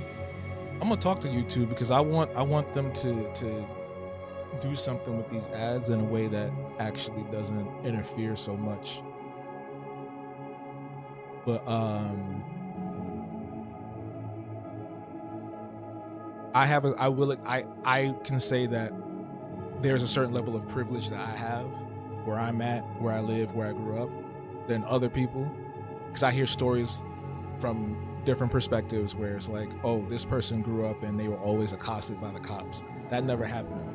But I can acknowledge that still happened because there is racial inequality in this country, because there is prejudice in this country, you know? And what I've experienced is a completely different set of scenarios and problems. So like I said, it's so broad, you know, and that's the negative stuff. There's positive things to it as well, you know, the way that we come together and celebrate each other, and how what we create becomes trendy, not only across the internet, but across the world. I just saw a video the other day, going back to the Japanese thing. I just saw a video the other day of Japanese people putting locks and braids in their hair with like extensions and implants. Excuse me? What are you doing? And why? So I love that our influence is so far reaching. And I love that we also have like this little war between the black Brits. You know, it's like play fighting, like with your cousin. Because I love my black Brits. Shout outs to y'all. Thank you for Doctor Who and Gordon Ramsay and Paddington Bear, I guess. You know what I'm saying? But even we do back and forth stuff. Did y'all see that video? The lady, the black lady, she made beans on toast, but it looked good. Y'all see that? She did bangers and mash too. I was like, we come to her house. We gotta go to her house. She knows what she doing. And there was a guy that reacted to it, and he was like, dude, it's not even metaphorical. It's so literal how America treats y'all. They literally be painting targets because of skin color. There are stories every single day. Yes. Oh, they've been doing that. It's called Black Lifestyle. Really? There's a whole thing too. There's you can look up. They even do it with Latinos.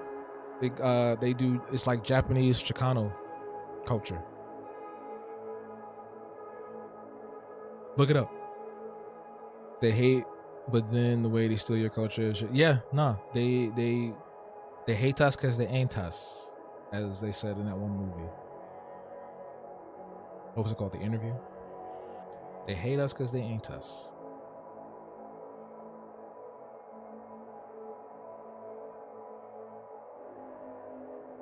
And that's not everybody, you know, but there's still microaggressions that happen every now and again. There's still things that are baked in just because of where we are, you know. I remember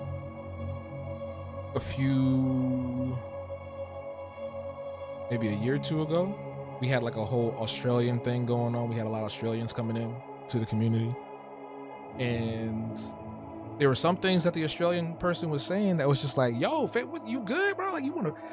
But I had to realize, like, that shit is baked in. They're not trying to be racist and ignorant. That's just default.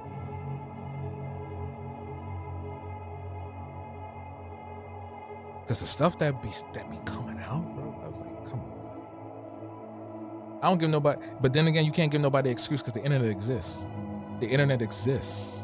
The internet exists.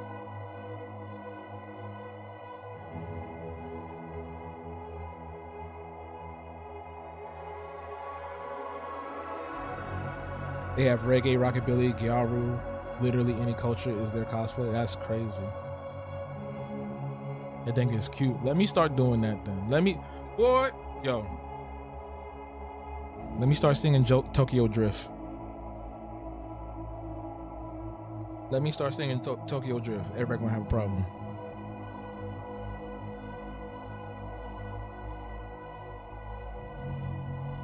I wonder if you know how they live in Tokyo. me start singing Tokyo Drift.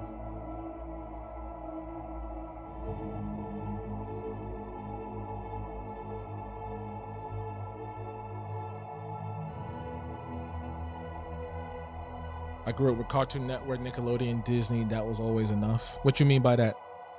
What do you mean by that? Sound like Drewski, right? What do you mean by that?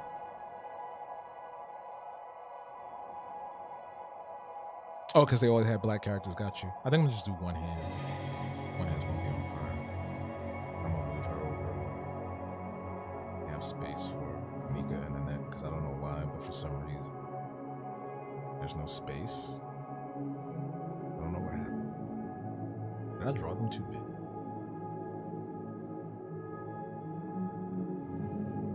I might have drawn them too big. That's a problem. That there is a classy problem. The thing is, Brianna, though, they also grew up with that. The same networks that we had access to, the white people had access to. They saw my brother and me the same time we did. They saw Proud Family the same time we did. So it's just like, they still say things and do things. Like, damn. Are you good?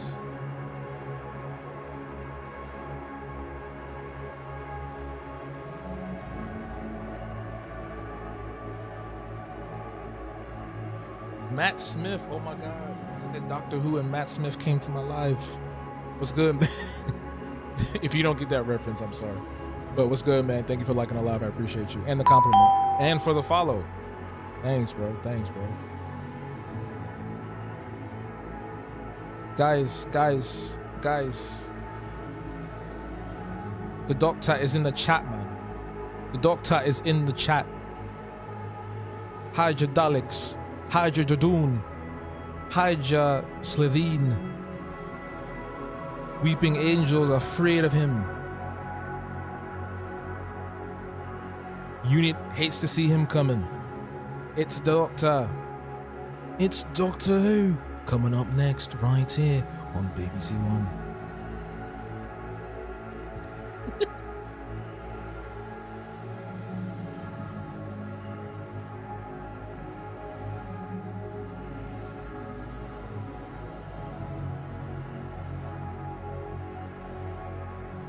Look out for those cheeky bastards. What are they going to get into next? Find out. As accurate. Listen, I used to listen, Brianna. I used to pirate UK TV. Can I say that out loud? I used to download UK TV with the commercials and IDs on them. So when I was watching Doctor Who, up next, Graham Norton. Like, that would be the thing. And I got so used to that, it got ingrained into my brain. And now I just, like, I miss it. I miss it. They used to do that on BBC America, too. I was watching Doctor Who, I was watching Graham Norton, I was watching Gordon Ramsay and all 15 million of his TV shows, Prime Evil, Being Human. I was neck deep. You had UK BBC version of Peter Pan on tape. That's crazy. What they was doing over there? What they was doing in British Peter Pan? Top Gear. Yeah. I was watching Top Gear all the time. Eating General Tso's chicken and watching Jeremy Clarkson and all of them act a fool. And then I followed them when they all got fired. Well, when he got fired and the two of them left with him, I watched the Grand Tour as well. And I watched his TV show where he had a farm. Clarkson's Farm. I was watching all that stuff. I watched the new stuff too. The new Top Gear though, no. When they left, I was like, I'm out. We are gone. All we know is that he's called the Stig. Oh my God, I love this. Oh my God, y'all niggas is great. TikTok is bringing me the best people. I'm gonna miss this app when it goes away again. Y'all need to follow me on my other places. Well, Brianna, you already do. But Derek and everybody else, please make sure you follow me on my other spots. Linktree in the bio. We're on YouTube. We're on Threads. We're on my website. I got my own website. So I want to keep up with y'all. It's hard. You know how hard it is to find people, black folks, that used to watch stuff I was watching? BBC stuff? Man. Do you mind if other people make fan art of your character? No, I don't mind. That used to be a thing way back in the day. We used to be on DeviantArt, and we used to draw each other's characters all the time. And then people would just randomly be like, hey, I drew this. I'm like, oh my God. And I kept every single one. Gambon's Corner. All right, you got me with that one. You got me with that one. I don't know what that is. I'm about to look that up right now. You got me with that one.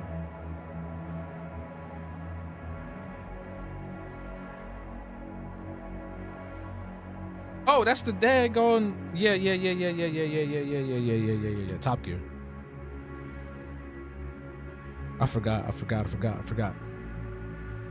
You caught me with that one. Yeah. Nah, you remember when Richard wrecked that one crazy, I think, was he in the F1 car? I can't remember what it was, but he had that nasty ass wreck and he was out of commission for a while. You remember that? And they filmed that shit? Yo, they are the worst friends. Like, they be getting into wrecks and be laughing. Yo, those are the worst people to get into an accident with. Because the next day, when you start recovering, they gonna be cutting your ass.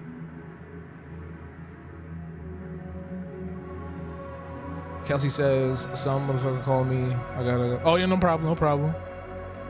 Oh, I didn't know you, oh, you did say you did tarot. All right, have a good tarot reading, and hopefully it goes well. But thank you for always showing up and coming through and having great conversation. I appreciate you.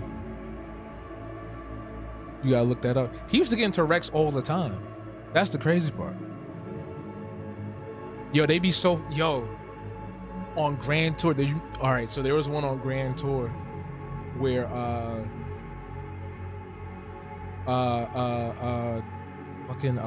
James May, out of all the years of him driving slow, they were in Finland or they were somewhere snowy, right? They were somewhere snowy. It might have been Norway, I don't know. Really great episode. They got to this tunnel. The tunnel is mad dark. The tunnel is mad long. And it's dark. So you driving through this tunnel, and I think the whole goal was to see how fast they can go down the tunnel and stop right before the dead end. This nigga went in the tunnel, all them years of being Captain Slow, not driving fast. Go in that tunnel. This nigga forgot that the dead end was there. He tried to turn, bam, hit the side of that joint. He was gone. They had to take him out. They had to wheel him out. Bro, let me tell you, they stay getting to, like, y'all getting old. Stop driving. Y'all getting too old now. Stop driving. Seeing them getting old, I mean, they old. James and Jeremy always look kind of old. Richard was kind of like the Great Value version of David Tennant. He always kind of was like the young looking one, but now he getting old too. I'm like, good Lord, y'all gotta cut it out.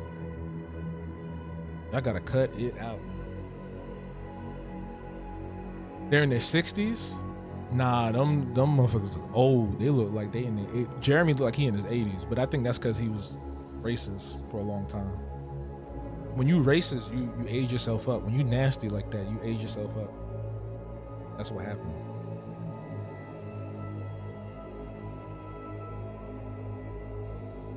Let me see.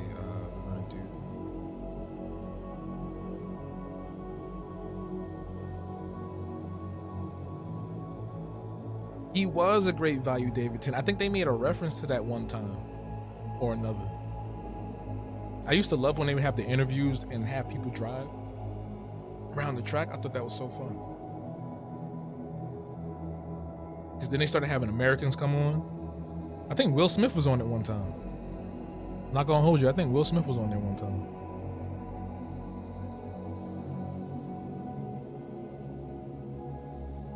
But yeah, that was my shit, man.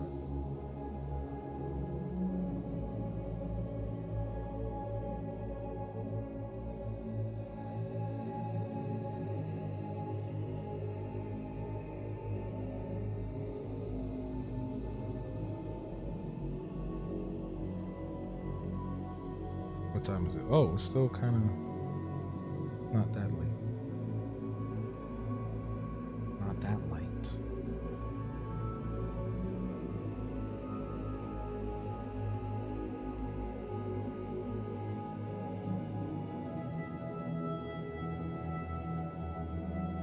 What happened? Why you said W2F? WTF?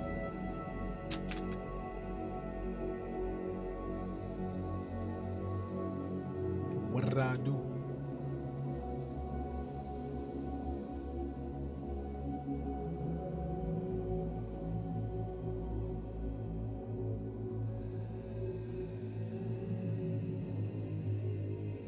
Oh, you stupid.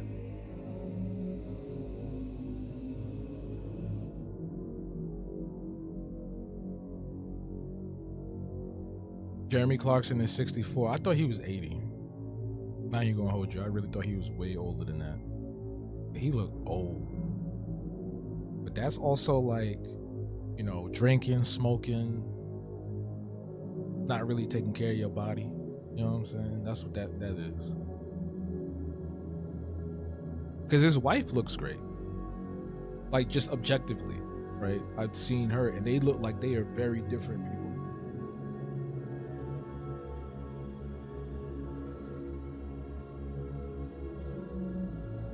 It's like, how does she... Never mind. I'm going to do it. I'm not going to. But you know what I was about to say. You know what I was about to say.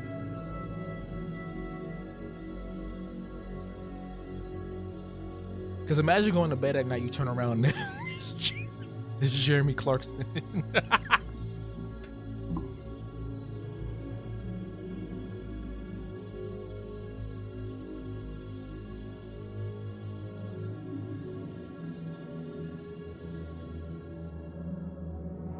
Yeah, she's like an objectively nice looking older white lady, right? Like you would see her with somebody that would look more like I don't know, like David Tennant, for instance, just pulling that name out the hat. Not Jeremy Clarkson. Like, how'd that happen? How did that happen? How did that happen?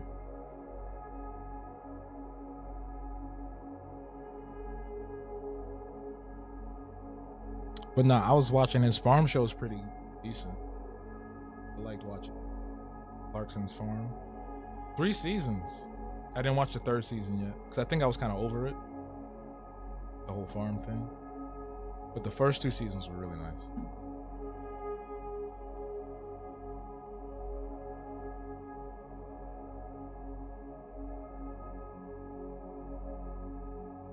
And I learned a lot about farming. Very difficult. But I think everybody kind of knows that already.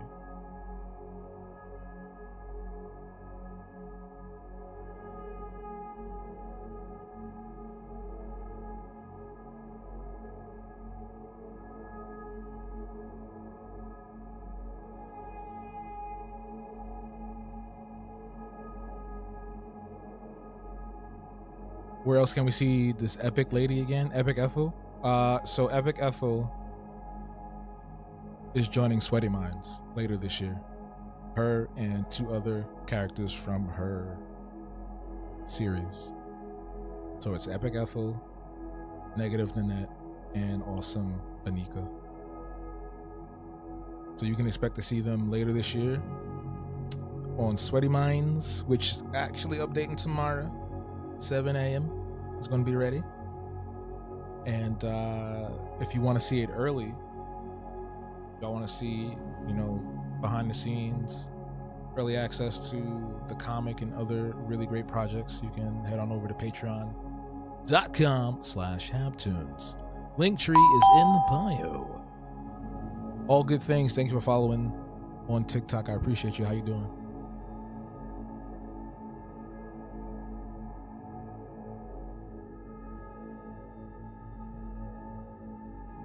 And don't forget, tomorrow night is our Diablo 4 boot camp.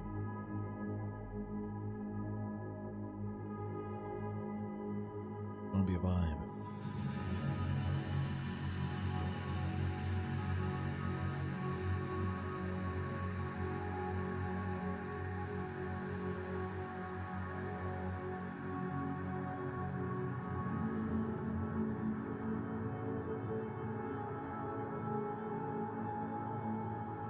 I should show you what the net used to be. Oh, hey again. Did I end up on your FYP again when you scroll back this way? The algorithm is trying to tell you something.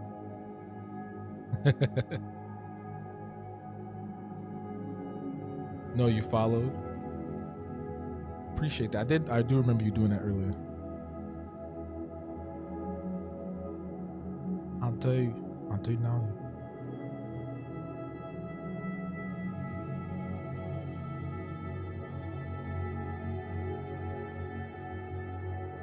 Thank you. I appreciate that.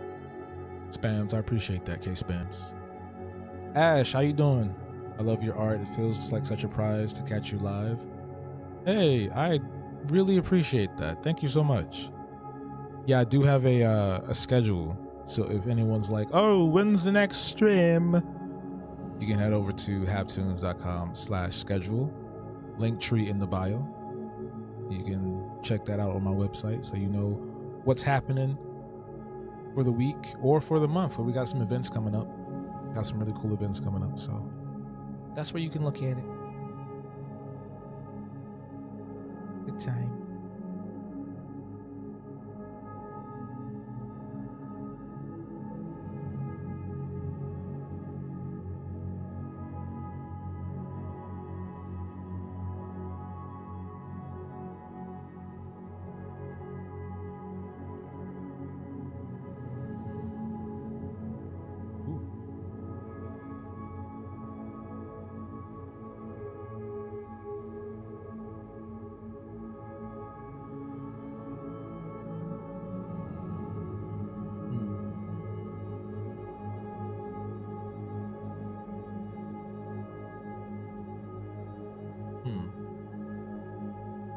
Let me see something.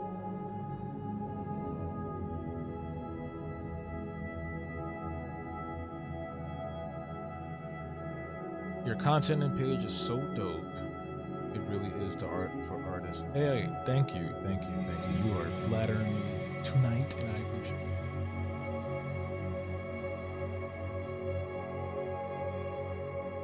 Are you an artist as well?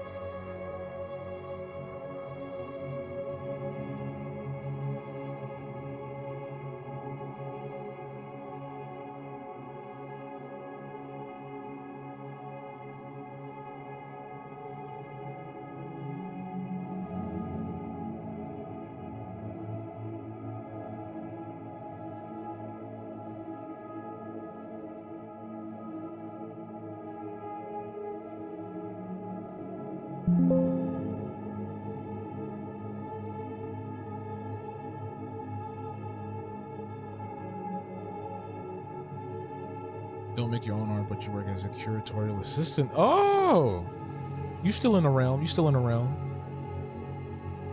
And you play the bass, if that counts. Yeah, absolutely. That's creativity. That's art.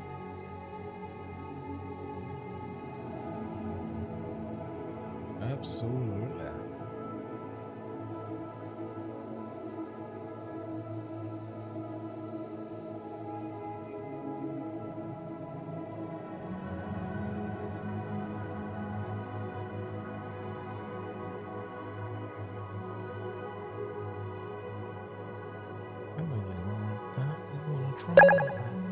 Wait, thank you for the dolphin, my brother.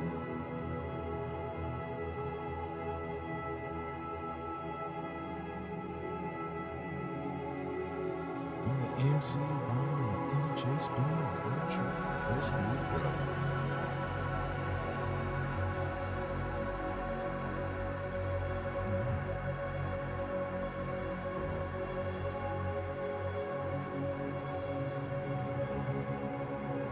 Thank y'all for liking the live. Thank y'all for the 1K on the clock app, the TikTok.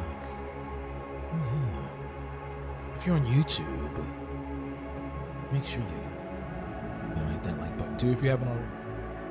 YouTube, you only gotta do it one time. Until they're like, oh, you know what? We should steal what TikTok does. Oops, I shouldn't have said that out loud. I'm gonna utilize a new feature. Ineffable force.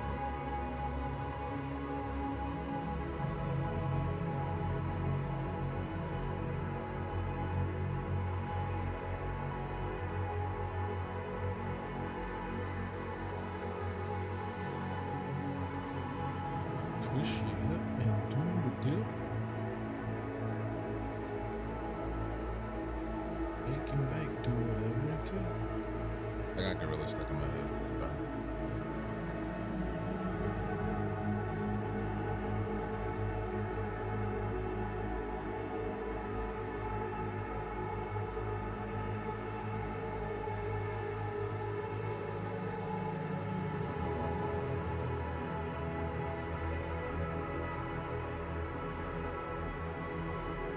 It is their 25th anniversary.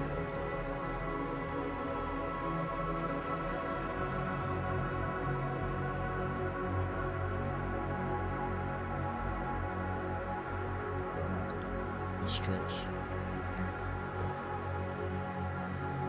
And I mean,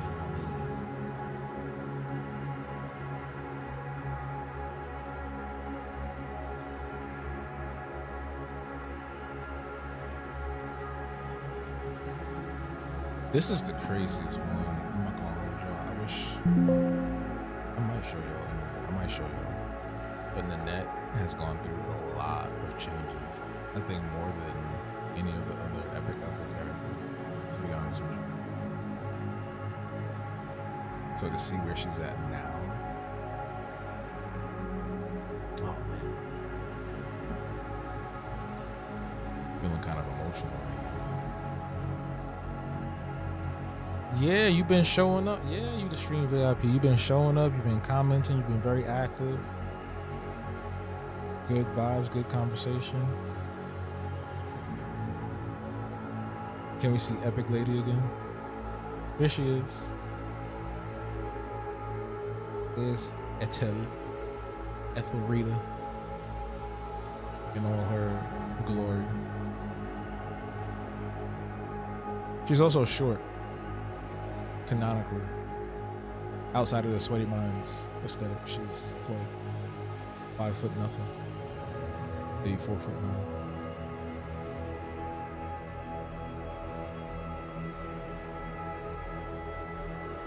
Just like me. Wait, how tall? Wait, you short? Nah, that's gonna throw me off. That's throwing me off. I thought she was tall. I can't imagine you short. Freak me out. Freak me out, man. We got a question from CB. What would y'all do if a coworker you rarely speak to finally talks to you, and after a couple of days of talking, they start oversharing their personal life? Set a boundary. Before it goes any further, set a boundary.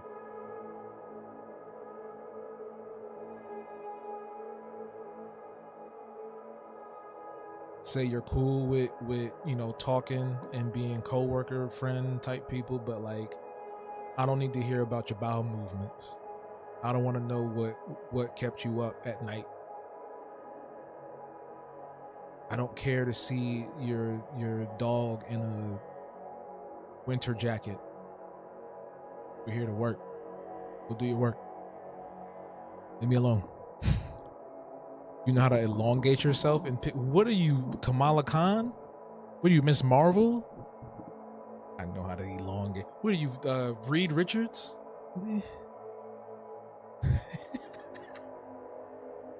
This is their gang sign. You know that, right? The Fantastic Four has a gang sign. This is what they do. This is what they do. Oh, foe. I'm dead serious. Look it up. Look it up. 100% set a boundary. Derek on TikTok agrees.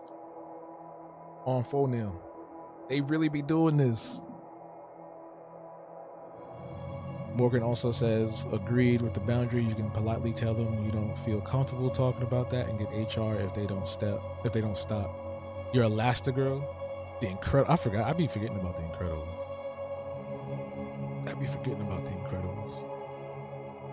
Great film. Truly. Uh-oh.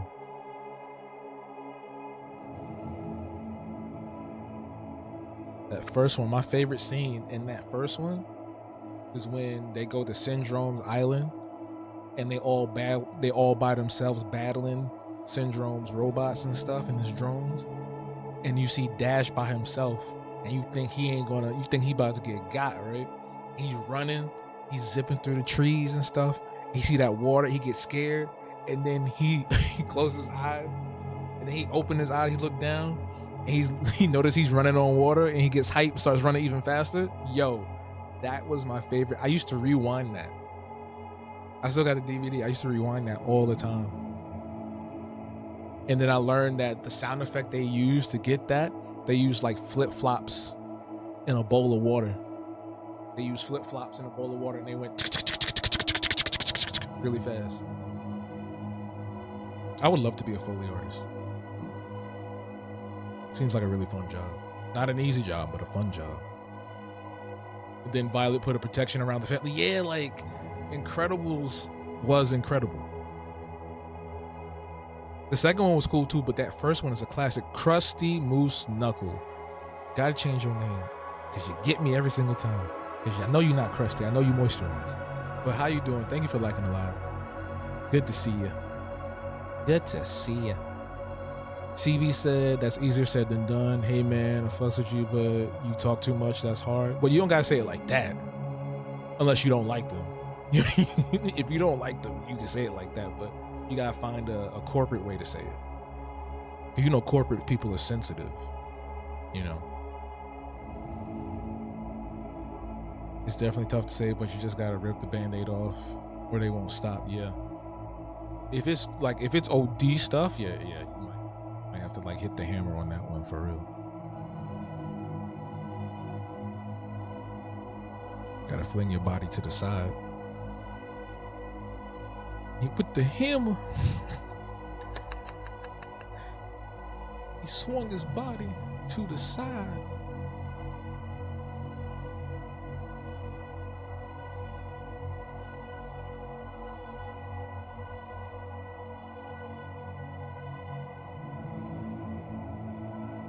You know who else I'm really impressed with? This is really random. It just popped in my head. Fashion illustrators. Fashion illustrators, I think, are some of the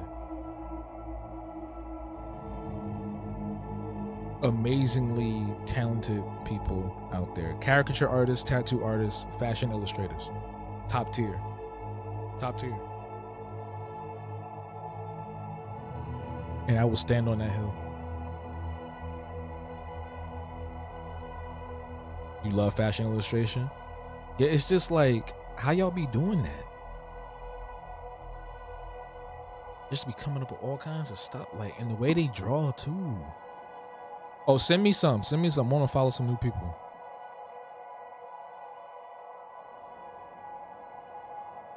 For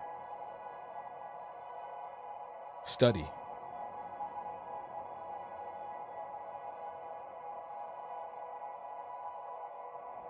You love illustrations in general, but you love fashion ones? Yeah. Oh, thank you for the heart puff. I can't even talk. Moose, thank you for the heart puff. I didn't even see that pop up till just now. Appreciate you.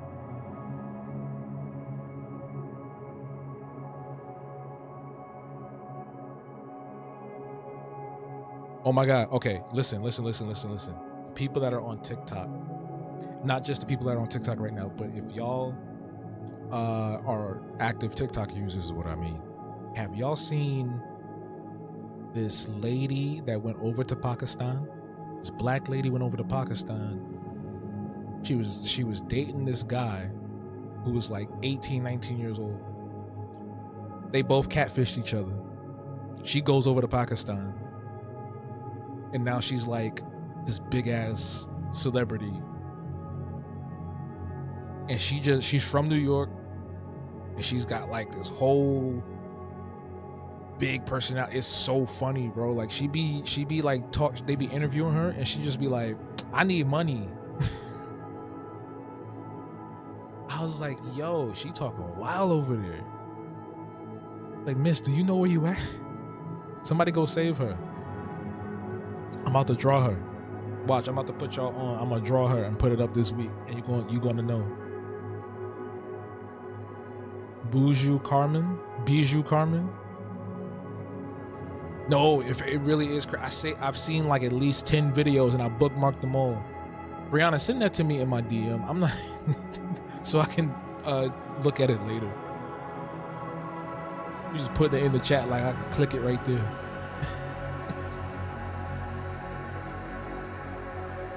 Come on now.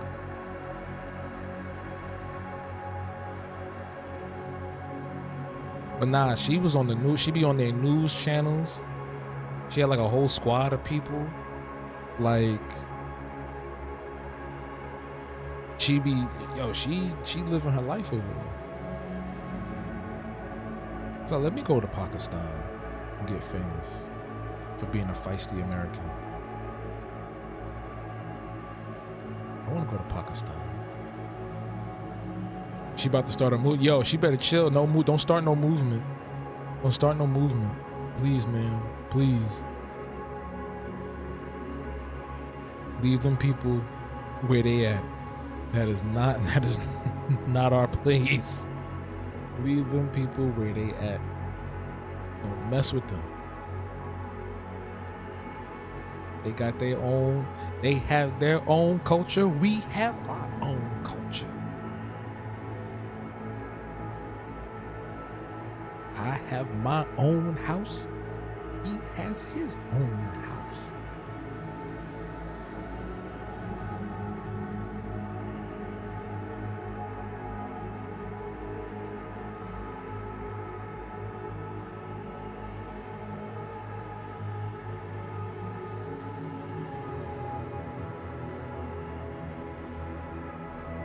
Pakistan trap music is gonna be a thing if it ain't already. If it ain't already.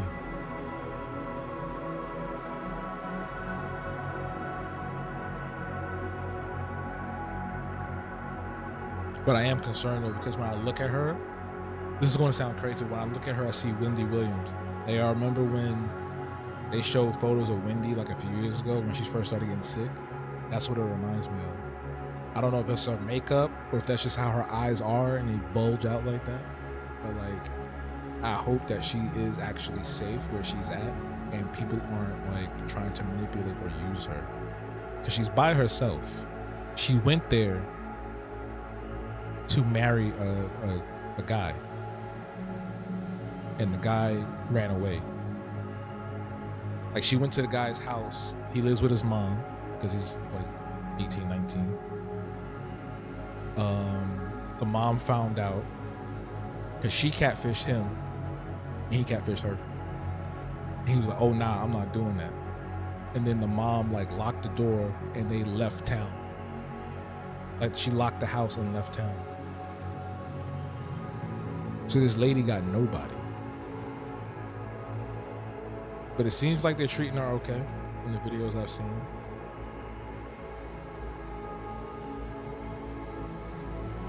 Yeah. That's what I'm saying. In all seriousness, like, jokes aside, I hope she is like safe. But it seems like she's okay, but you never know.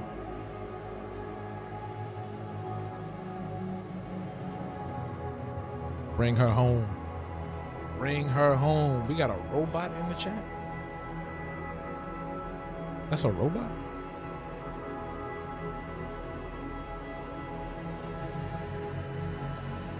What in the world is that? I am not that famous on TikTok yet to be having robots in my chat. We got a robot.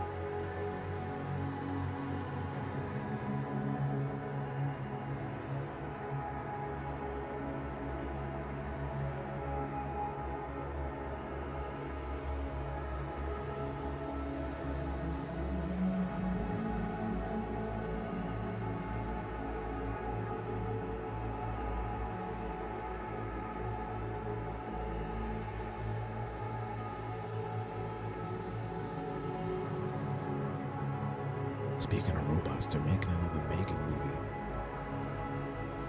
I'm really excited about that. I heard the synopsis. It seems pretty crazy.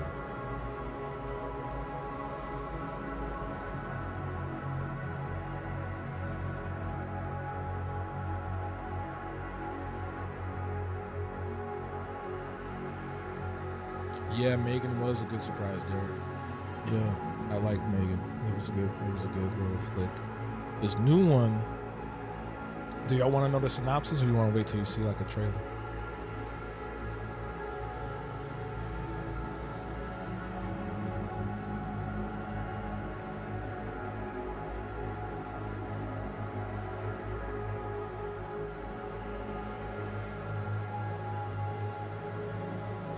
Tell us. I'll take a synopsis. So, from what I've read, and I think this was on Screen Rant, so it most likely is real. The military took the Megan robot and weaponized it, so there's a new version of the robot. It's a completely different model and name, and this robot goes rogue, tries to take over the world to destroy humanity. Megan is put back together to stop her. That's pretty much the general synopsis. So we'll see how that plays out. Seems like with that synopsis, it seems like it's going in a different direction than the first film, which I'm not mad at. I'm not mad at it at all. Anti-hero, let's go.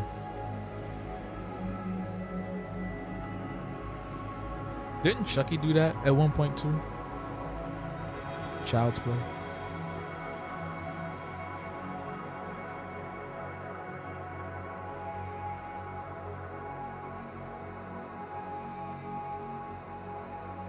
Something like that.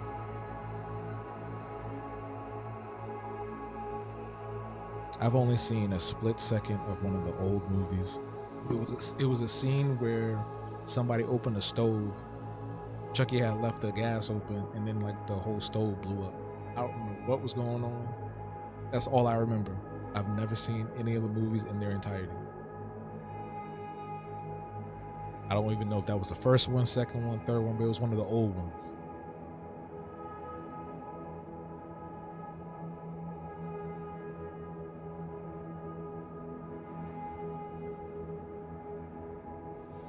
Hi, I'm Chucky. Wanna play? You were terrified? I don't take you as a horror person in general, Morgan. So I'm not surprised.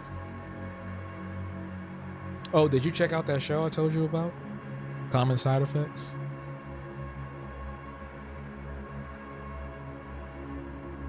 I really like the direction of the art in that one.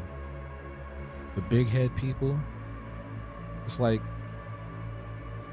an alternative version of Sweaty Minds almost.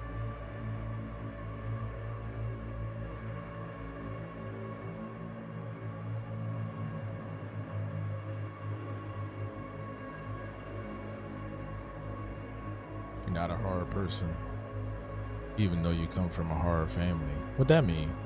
What y'all be doing? And yes, I did. Interested. I need to know what's going on with the cops, though. It feels like they've got like a weird. It feels very David Lynchy, but also it feels like they feeling each other. I don't know. A lot of the characters feel flirty in this show. I don't know why. Also, the guy, the boss, he is voiced by Mike Judge, who you may know as the creator of King of the Hill and also the voice of Hank Hill himself. I was sitting there, I was like, that sounds like Mike Judge, because I saw that he was the executive producer for the show. I was like, that sounds like Hank. Lo and behold, it is. Your family grew up watching horror, they love it. Oh. Yeah, I don't know. I don't have a lot of horror people in my life, which sucks because I like watching horror movies.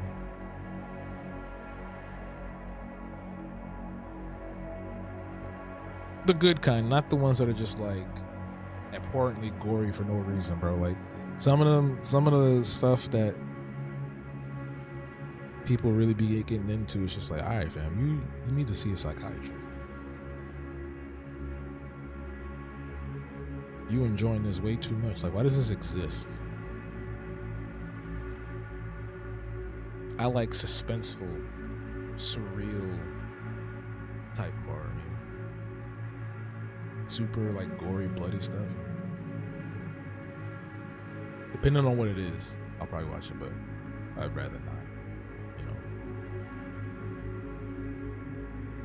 I like the stuff that feel eerie just by watching like a scene of a bird sitting on a window makes you feel uncomfortable. You know what I'm saying? That kind of vibe. Like the menu was really good. Also, Ready or Not, really good. How Mike Judge came up with the voice of Boomhauer is hilarious. Oh, is there like documentation on that, like a video? I gotta watch that. Dang on, man. Jordan Peele horror, yeah, his are good. Yeah, that's a good example of what I'm talking about. A lot of his stuff is up my alley. A lot of his stuff, like he's made 15 films, he only did 3, so all his stuff is up my alley. Creep on in.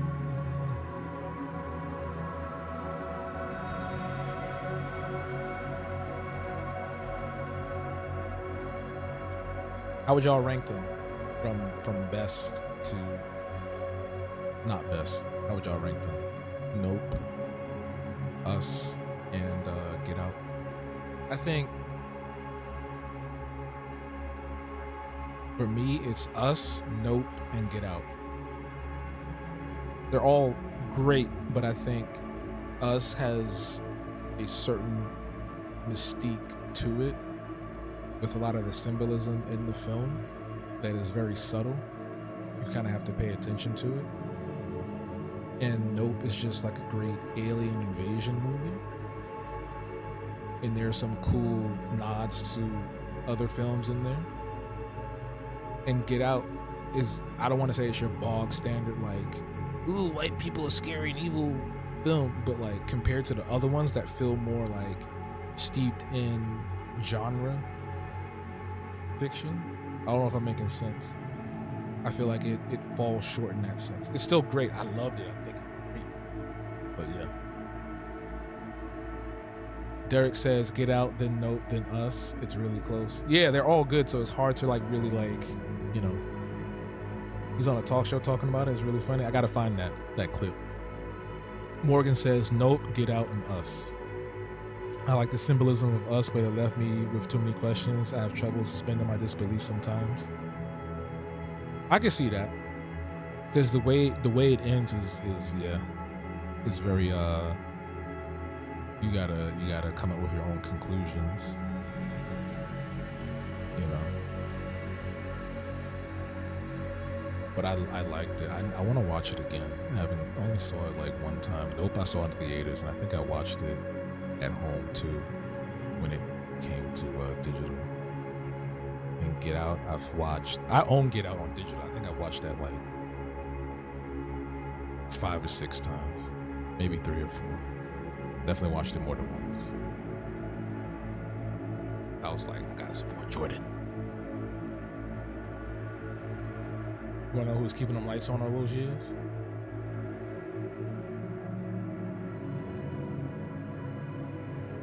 I tell you what, I'm gonna watch it again and we're gonna figure it out.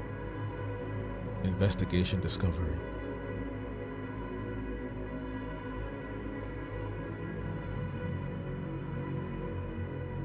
I like to buy the world a Coke. I wonder what's next for him.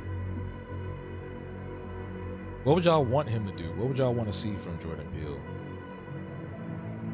Now that he's 3 films in. 3 films and a TV show. He did Twilight Zone.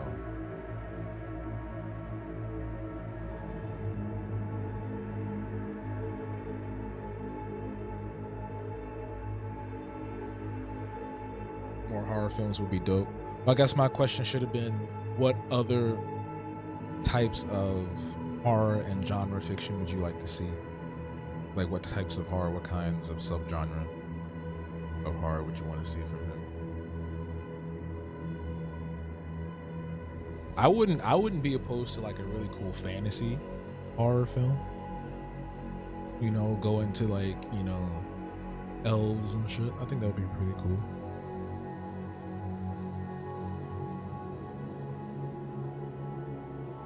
Just pull a 180, do something really crazy. Or maybe go to the future, like cyberpunk, Afrofuturism.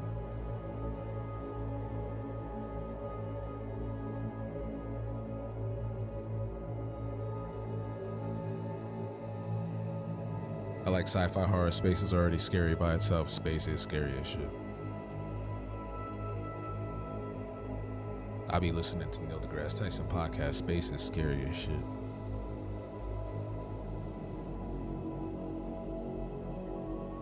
And people just keep trying to go up there. Leave that shit alone before y'all bring something. Leave that mess alone. Always going somewhere you ain't supposed to be going. Now look at you. Got infected by a space alien. It's like that Adam Sandler movie, which was really good, by the way. Can't remember the name of it, but it was on Netflix. It came out maybe a year ago, 2 years ago. Really, really dope. Really, really dope. You and this Gone Pecan thing. But yeah, it only takes one mistake and then you coming back looking like a clump of rocks.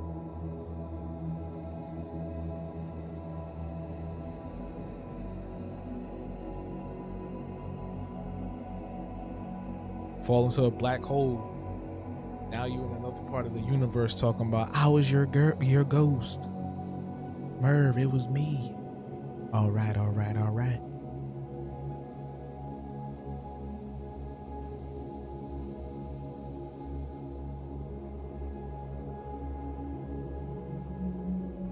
For the shoes, yeah, everything was just trying to follow the original color scheme.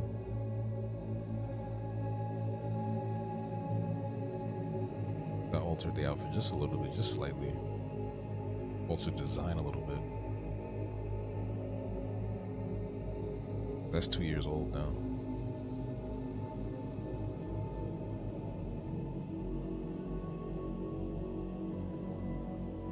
Well, yeah, she ready. She's a fashion designer. Nanette.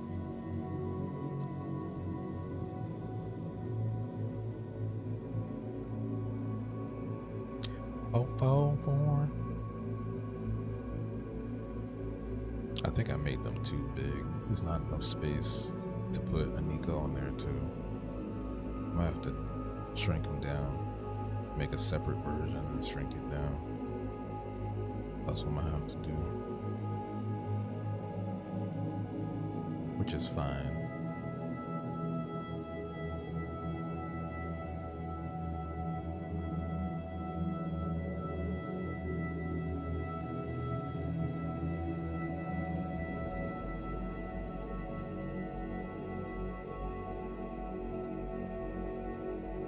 Watch out.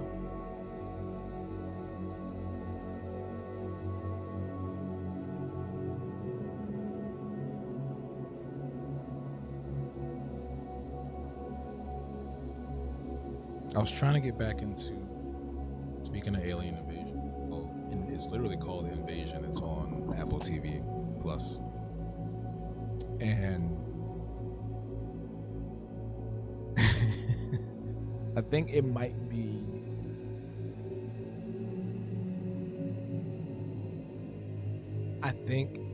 the weakest sci-fi show on the app.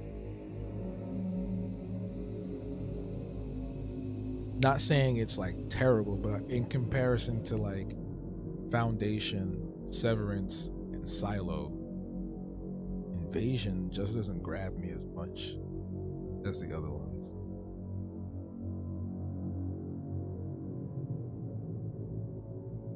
Would Get Out be classified as sci-fi? Yeah. It's like those old movies, those old pulp horror films, like The Man Without a Brain and all them old things like that. That's kind of where I see it as. So I would consider it sci-fi, like Frankenstein and all that shit.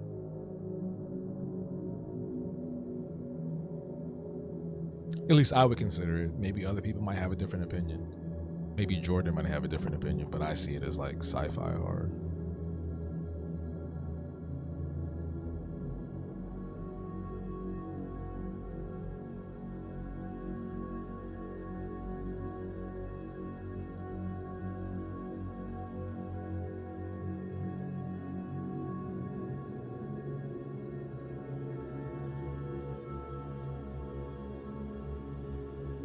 What?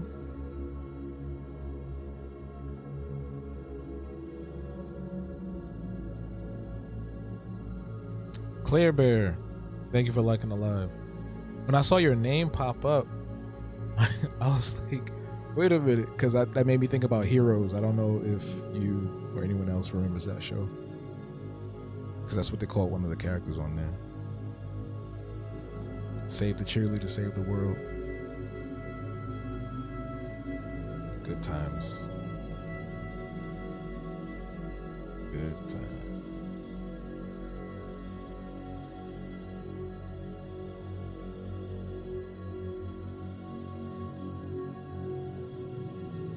That's what they call Claire and the Bear? What? Who?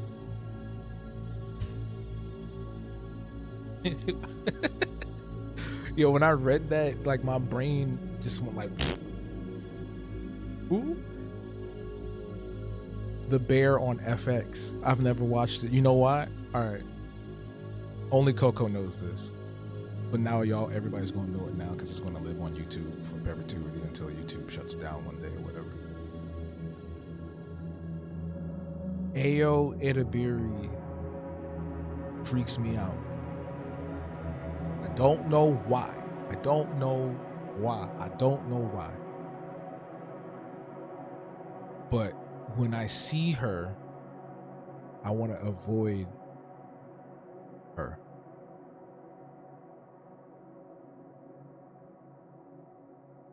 When she was on Abbott, it was fine, but after that, she's a mirror. What does that mean? See, that's scaring me even more. What does that mean? She's a mirror.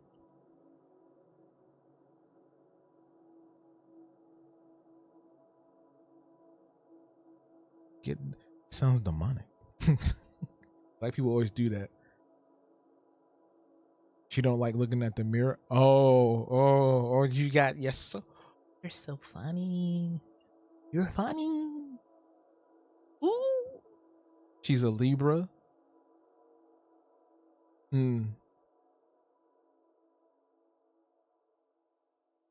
That's nice, I guess. I'm still not watching The Bear. I honestly, CB says on YouTube, I honestly don't get why some people don't like horror because it's scary. That's the point. I understand not liking it because it's full of cheap jump scares and tired plot premise. I'm not a horror. Well, I think your message cut off. I think people just have their preferences. Some people just don't like having that adrenaline. They don't like seeing freaky, weird stuff, you know, just like how some people don't like watching super, bubbly, friendly stuff. There are people that hate family friendly shows, so everybody's got their preference.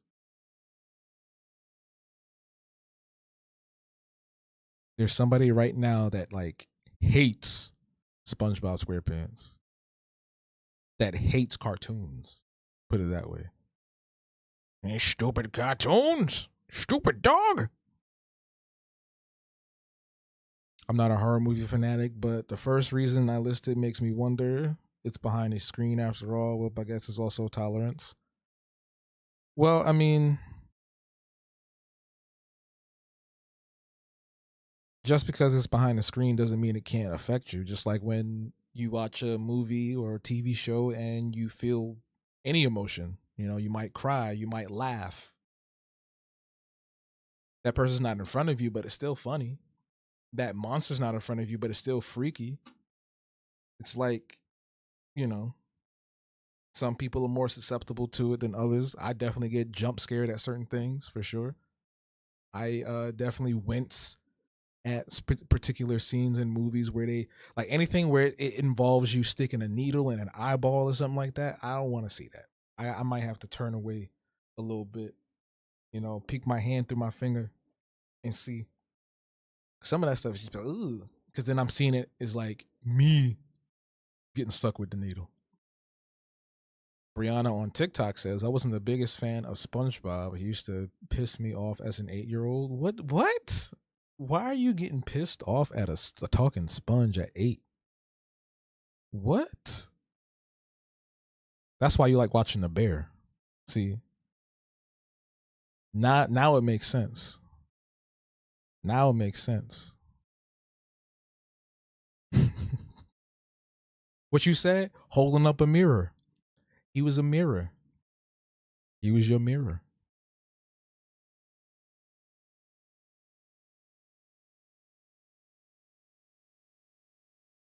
I was traumatized by seeing someone lose their eyeballs at Chucky when I was 5. It's nearly 30 years, and I still don't want to watch Chucky. It's a lot sometimes. Yo, I got scared watching X-Files one time with my parents. I got so scared I ran away. They put the Bible under my bed so I could sleep. And I still haven't seen the X-Files to this day. And I've watched way freakier and scarier stuff than that. You hated Steven Universe, but loved Chowder growing up. Exactly. There's a perfect example. There are people who just don't like Steven Universe or Adventure Time or regular show, right? And they have specific reasons for it. Maybe it's too bright. Maybe it's too colorful. Maybe they sing too much.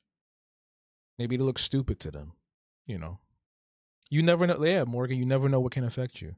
Not you come from me and the Bear. Hey, listen.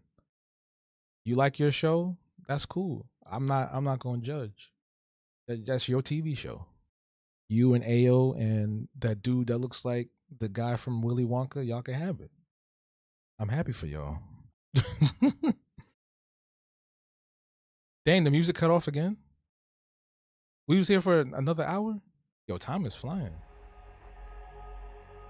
I like that. I like when I look and time is flying and we just having good conversation. Look at that. Look at us. Look at us. Who would have thought? Not me.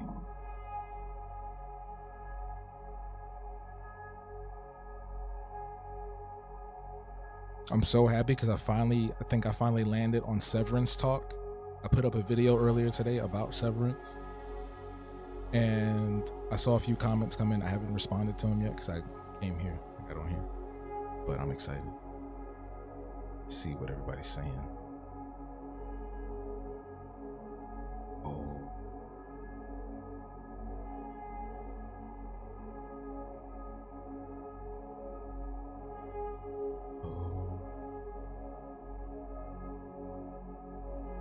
Oops. Wait, what the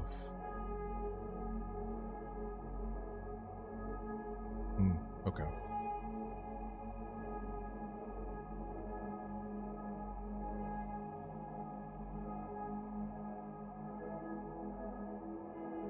How do y'all typically watch TV? Do y'all binge all at one time? Do you do it over the course of a few days? Does it take you like months to finish something?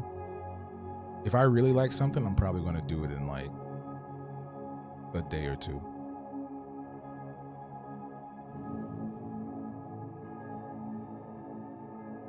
Like when Stranger Things came out, the last season, I woke up at like 6 a.m.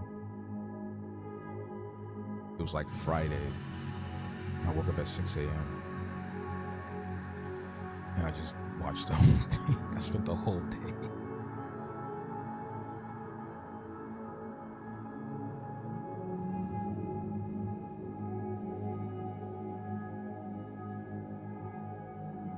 I don't think I like this. No. I'm gonna start over with the eyes. I don't like the eyes, they're too big. The eyes are too big. The eyebrows are great, the eyes are too big.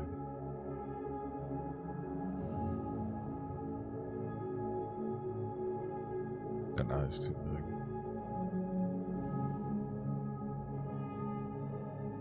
Usually a day or two for you. Yeah. We're part of the problem. This is why the shows get canceled by the second season. Because their data be like, oh, people people finished it already.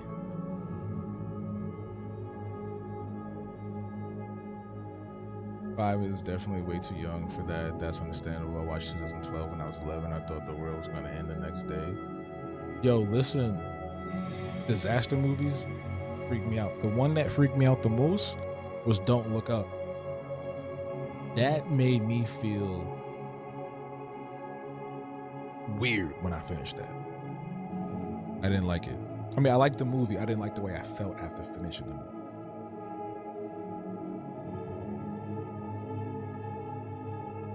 I will never watch it again.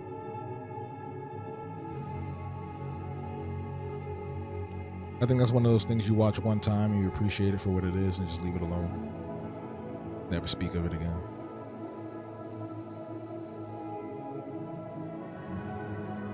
Felt too close to home.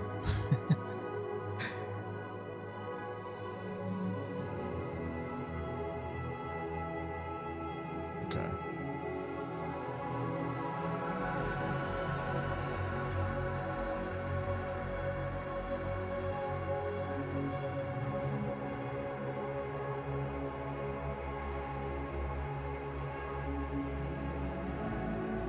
Day After Tomorrow, I think we had a school trip to go see that. Oh my God. Wait, Hurricane Katrina happened after you saw Day After Tomorrow? Damn. Yeah, that would definitely set me off too. I ain't gonna lie. That's crazy.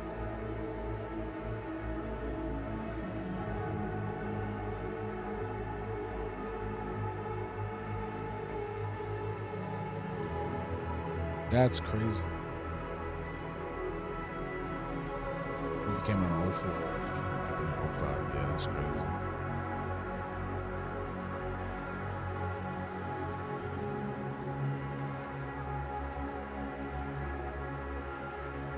You still miss your pictures this year makes 20. I'm sorry to hear that.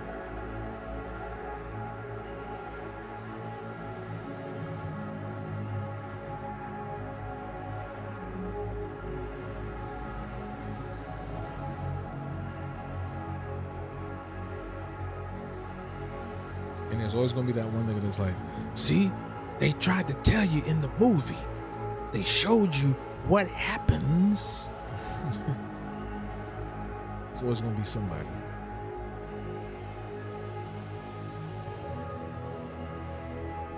Just like when They Cloned Tyrone came out. See, this is what happened. Look at Jamie Foxx. They was trying to tell you they cloning people.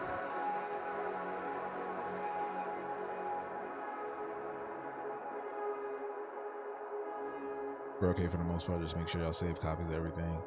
Yeah, I tried to.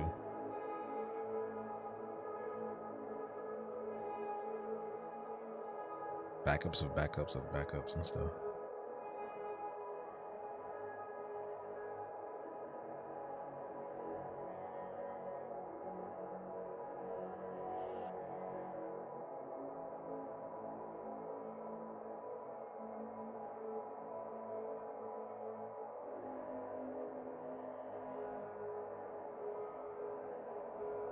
I hate when they get on TikTok or wherever and they put that little stupid, you know, that sound effect they put on the conspiracy theory videos.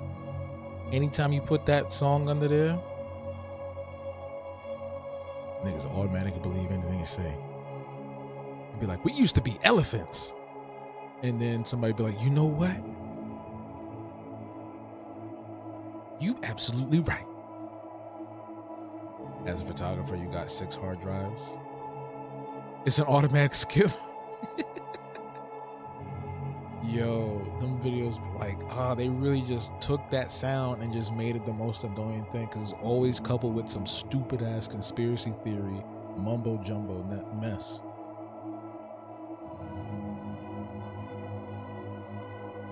That somebody else is going to believe, and they're going to start drinking Pepto-Bismol for breakfast or something. Just cause.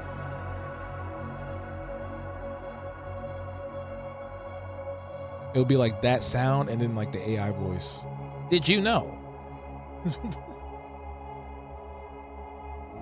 Boom, boom, boom, boom, boom, boom, boom, boom, boom, boom, boom, boom, boom, boom, boom, boom, boom. That one.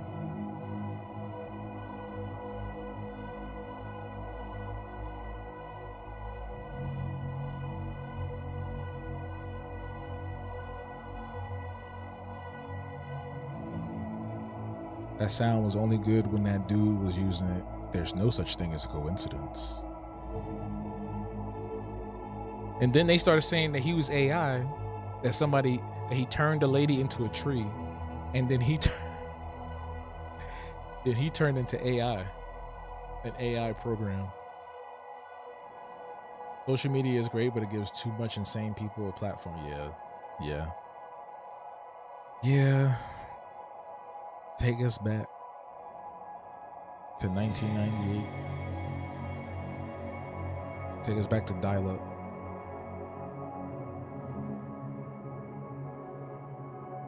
Everybody don't need access to high-speed internet. Please.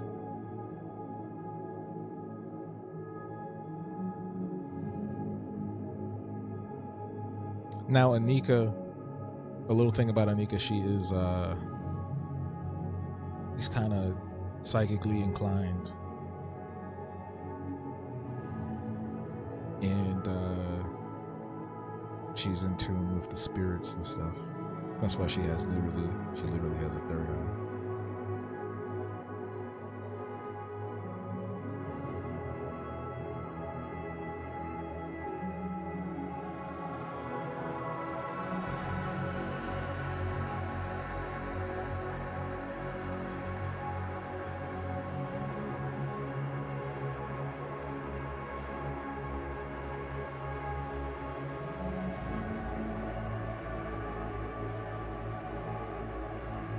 You don't know about no dial-up. I can't keep getting off when people want to use the phone. Nah, that's the only way. We gotta sacrifice. We gotta make a sacrifice for the betterment of humanity. If it means that we gotta get off the phone when someone's trying to watch a YouTube video, then so be it. So be it.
Pretty good, pretty decent. So far, so decent.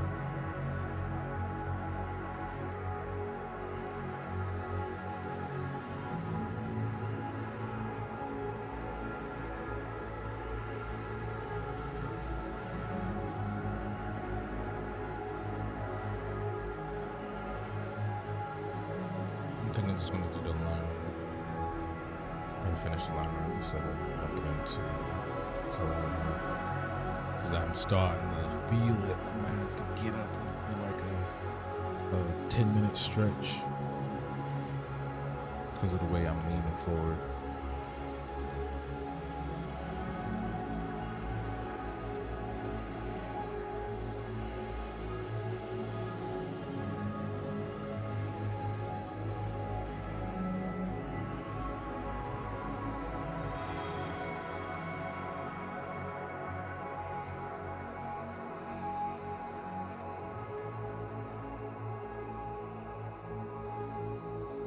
A posture corrector? What is that? I mean, it's obvious what it is, but no, I've never. I don't have one of those. Does it electrocute you when you slouch? What happens when you wear that?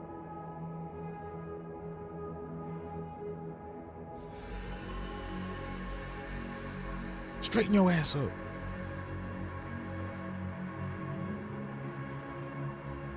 It's like a little grease that nudges you just to sit up. Oh, that's crazy.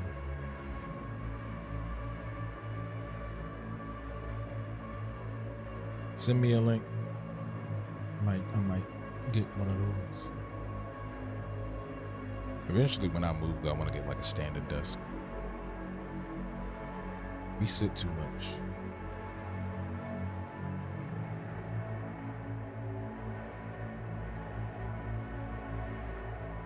Oh, so you got one, but you don't even wear it, but you're telling me. That's crazy.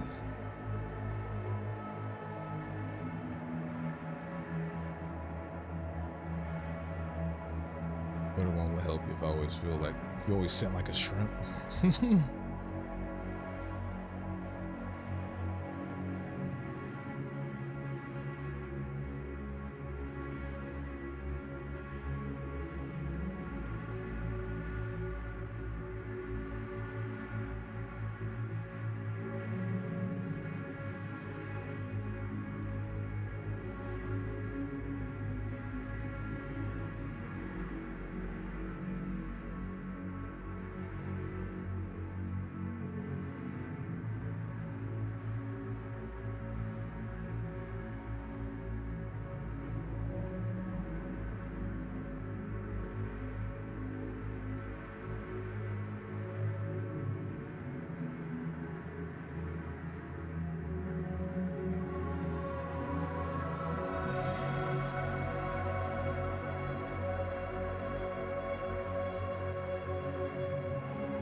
Let me see something.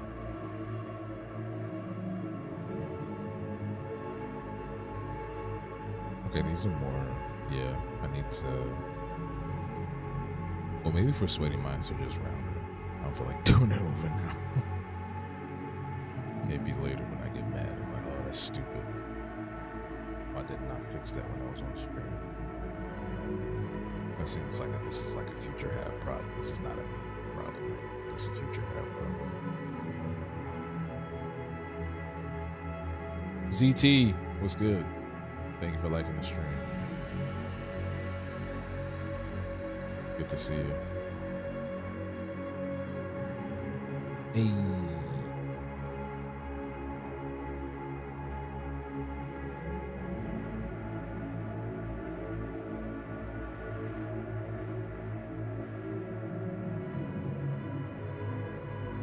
Just so y'all know, y'all can always catch the full replay on YouTube. You can catch every single moment. Zayn on YouTube. Yeah, I remember you coming on TikTok before too. I recognize your name. I'll see you over there more now. Cool. I like the sound of that. I like the sound of that.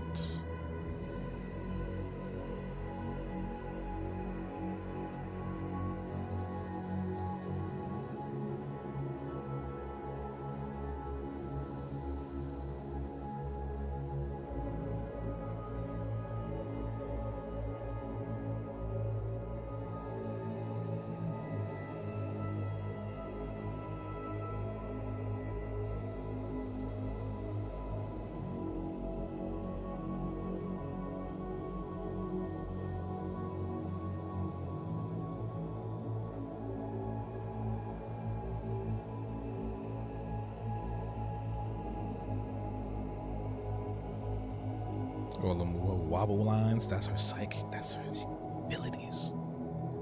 That's her abilities.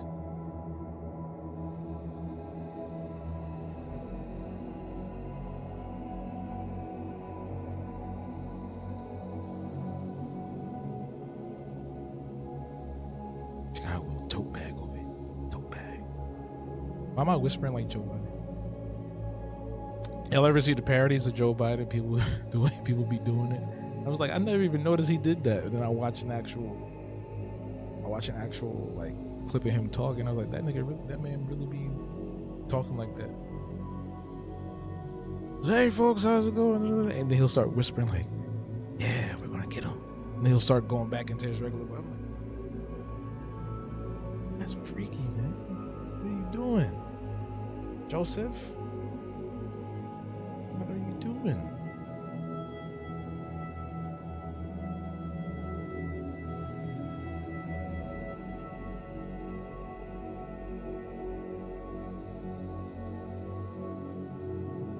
What?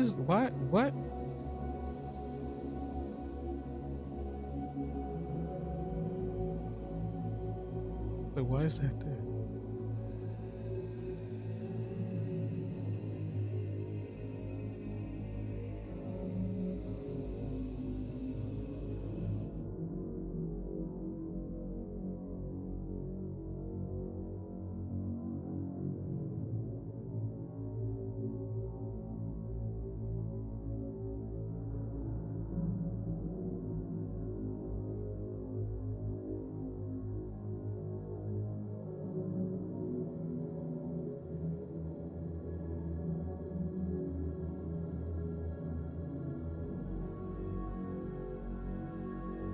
I'll do like her face.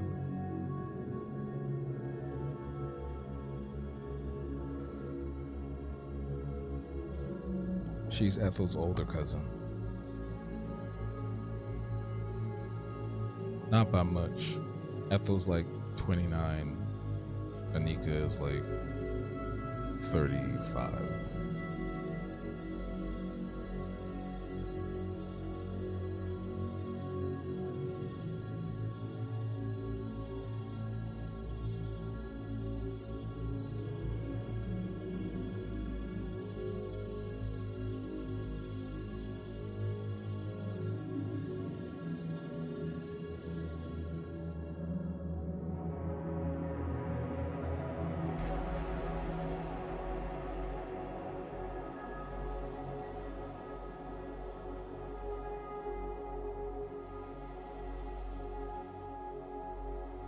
Okay, that's good. That's a good stopping point. If you're on TikTok, go over to YouTube. If you're on TikTok, go over to YouTube. The TikTok side is going to be shutting down in the next couple of seconds. If you're on TikTok, go to the YouTube side. We're about to wrap up for that night. Okay. Linktree is in the bio. If you're on TikTok, go to the YouTube side. If you're on TikTok, go to the YouTube side. All right, you have been warned. Bye, TikTok. YouTube, stay there. Stay right there. YouTube. Oh, YouTube. Wherefore art thou, YouTube? YouTube. Okay? We appreciate y'all here. We appreciate yous. Baja. We do. Indeed. So I just want to say, as I always do, thank you to everyone that came out tonight, whether you were on this platform or TikTok, whether you stayed for the whole time or you were around just for a little bit, whether you were part of the conversation or randomly dropped in some comments here and there. I really do appreciate every single one of you. The Hobgoblin community, y'all are the best. You already know the vibes. So coming up next on BBC One, tomorrow night is our Diablo 4 boot camp. So that is for people who have the game and want to learn more of the mechanics about the end game and how the gameplay loop is for that, and doing bosses and boss runs, and just understanding the smaller bits, the tidbits here and there of how the game works. So that's going to be tomorrow at 7 p.m. Eastern time in the Discord. And then on Thursday, we are back here on YouTube to play Balatro stream, just vibing out and relaxing and just playing cards. It's going to be a good time. Sunday, and here is the schedule for the month of February. So the Discord events are right here. Sunday, so like I said earlier at the top of the stream, Sunday is also Super Bowl Sunday, and I want to see Kendrick perform. You want to see Kendrick perform, so I'm going to try to figure out something where we could do that. We're still going to have the game night, but when Kendrick comes on, we're going to obviously either watch individually on our own TVs or figure out something inside the server itself. So definitely make sure you are prepared for that. If you want access to Discord, make sure you do one of two things. If you want to support the channel further, you can become a YouTube channel member, or join the Patreon. Either one of those will do. It'll give you access to the Discord and all the events that are coming up that you see right here in front of your face. The virtual drink and draw is happening the week after. Wait, the week after next? Is it the week after next? What is that? No, next week. Yeah, so next Wednesday, drink and draw. It's going to be a good vibe. Black History Month vibes, all of that. Also, make sure you are watching my videos as well. Leave a comment, show some love on the most recent episode of The Art Block, episode 19, featuring Reggie Perry Jr., aka Nobody Famous. We talk about Tabitha Brown, the Target boycott, and how we as a creative Black community can still support each other without having to compromise our integrity when doing so. And also, Sweaty Minds is updating tomorrow morning, 7 a.m. Eastern Time, as per usual. So I'm excited to see what y'all think and what y'all say about the latest and newest issue or comic strip. But that's going to be it for tonight. If you are on the Patreon, I will be posting some new art very soon, including what we worked on here tonight, the final product or the final character sheet for that. So you can look forward to that on Patreon. But yeah, that's going to be it for tonight. Shout outs to all our Patreon members, our YouTube members, the friends of BB, and anyone else that has contributed financially to the channel and help us grow. And also thankful for everyone that sat here, liked the stream, stayed active in the chat, and all of that. Everything, all of it contributes to us rising up in this algorithm and, feeding it to the best of its ability, to the best of our ability. Our purpose this year is to grow and to expand and share love and knowledge and resources with each other. That's what this channel is all about, right? We have a good time. We talk about art. We make art. That's what it is. But yeah, we are getting up out of here. I hope y'all have a wonderful rest of your Tuesday, and I will see y'all very, very soon. Take care of yourself. Stay warm. Stay true. We out. Deuces. Pacha pacha. Bon nuit. Sherry. Oh.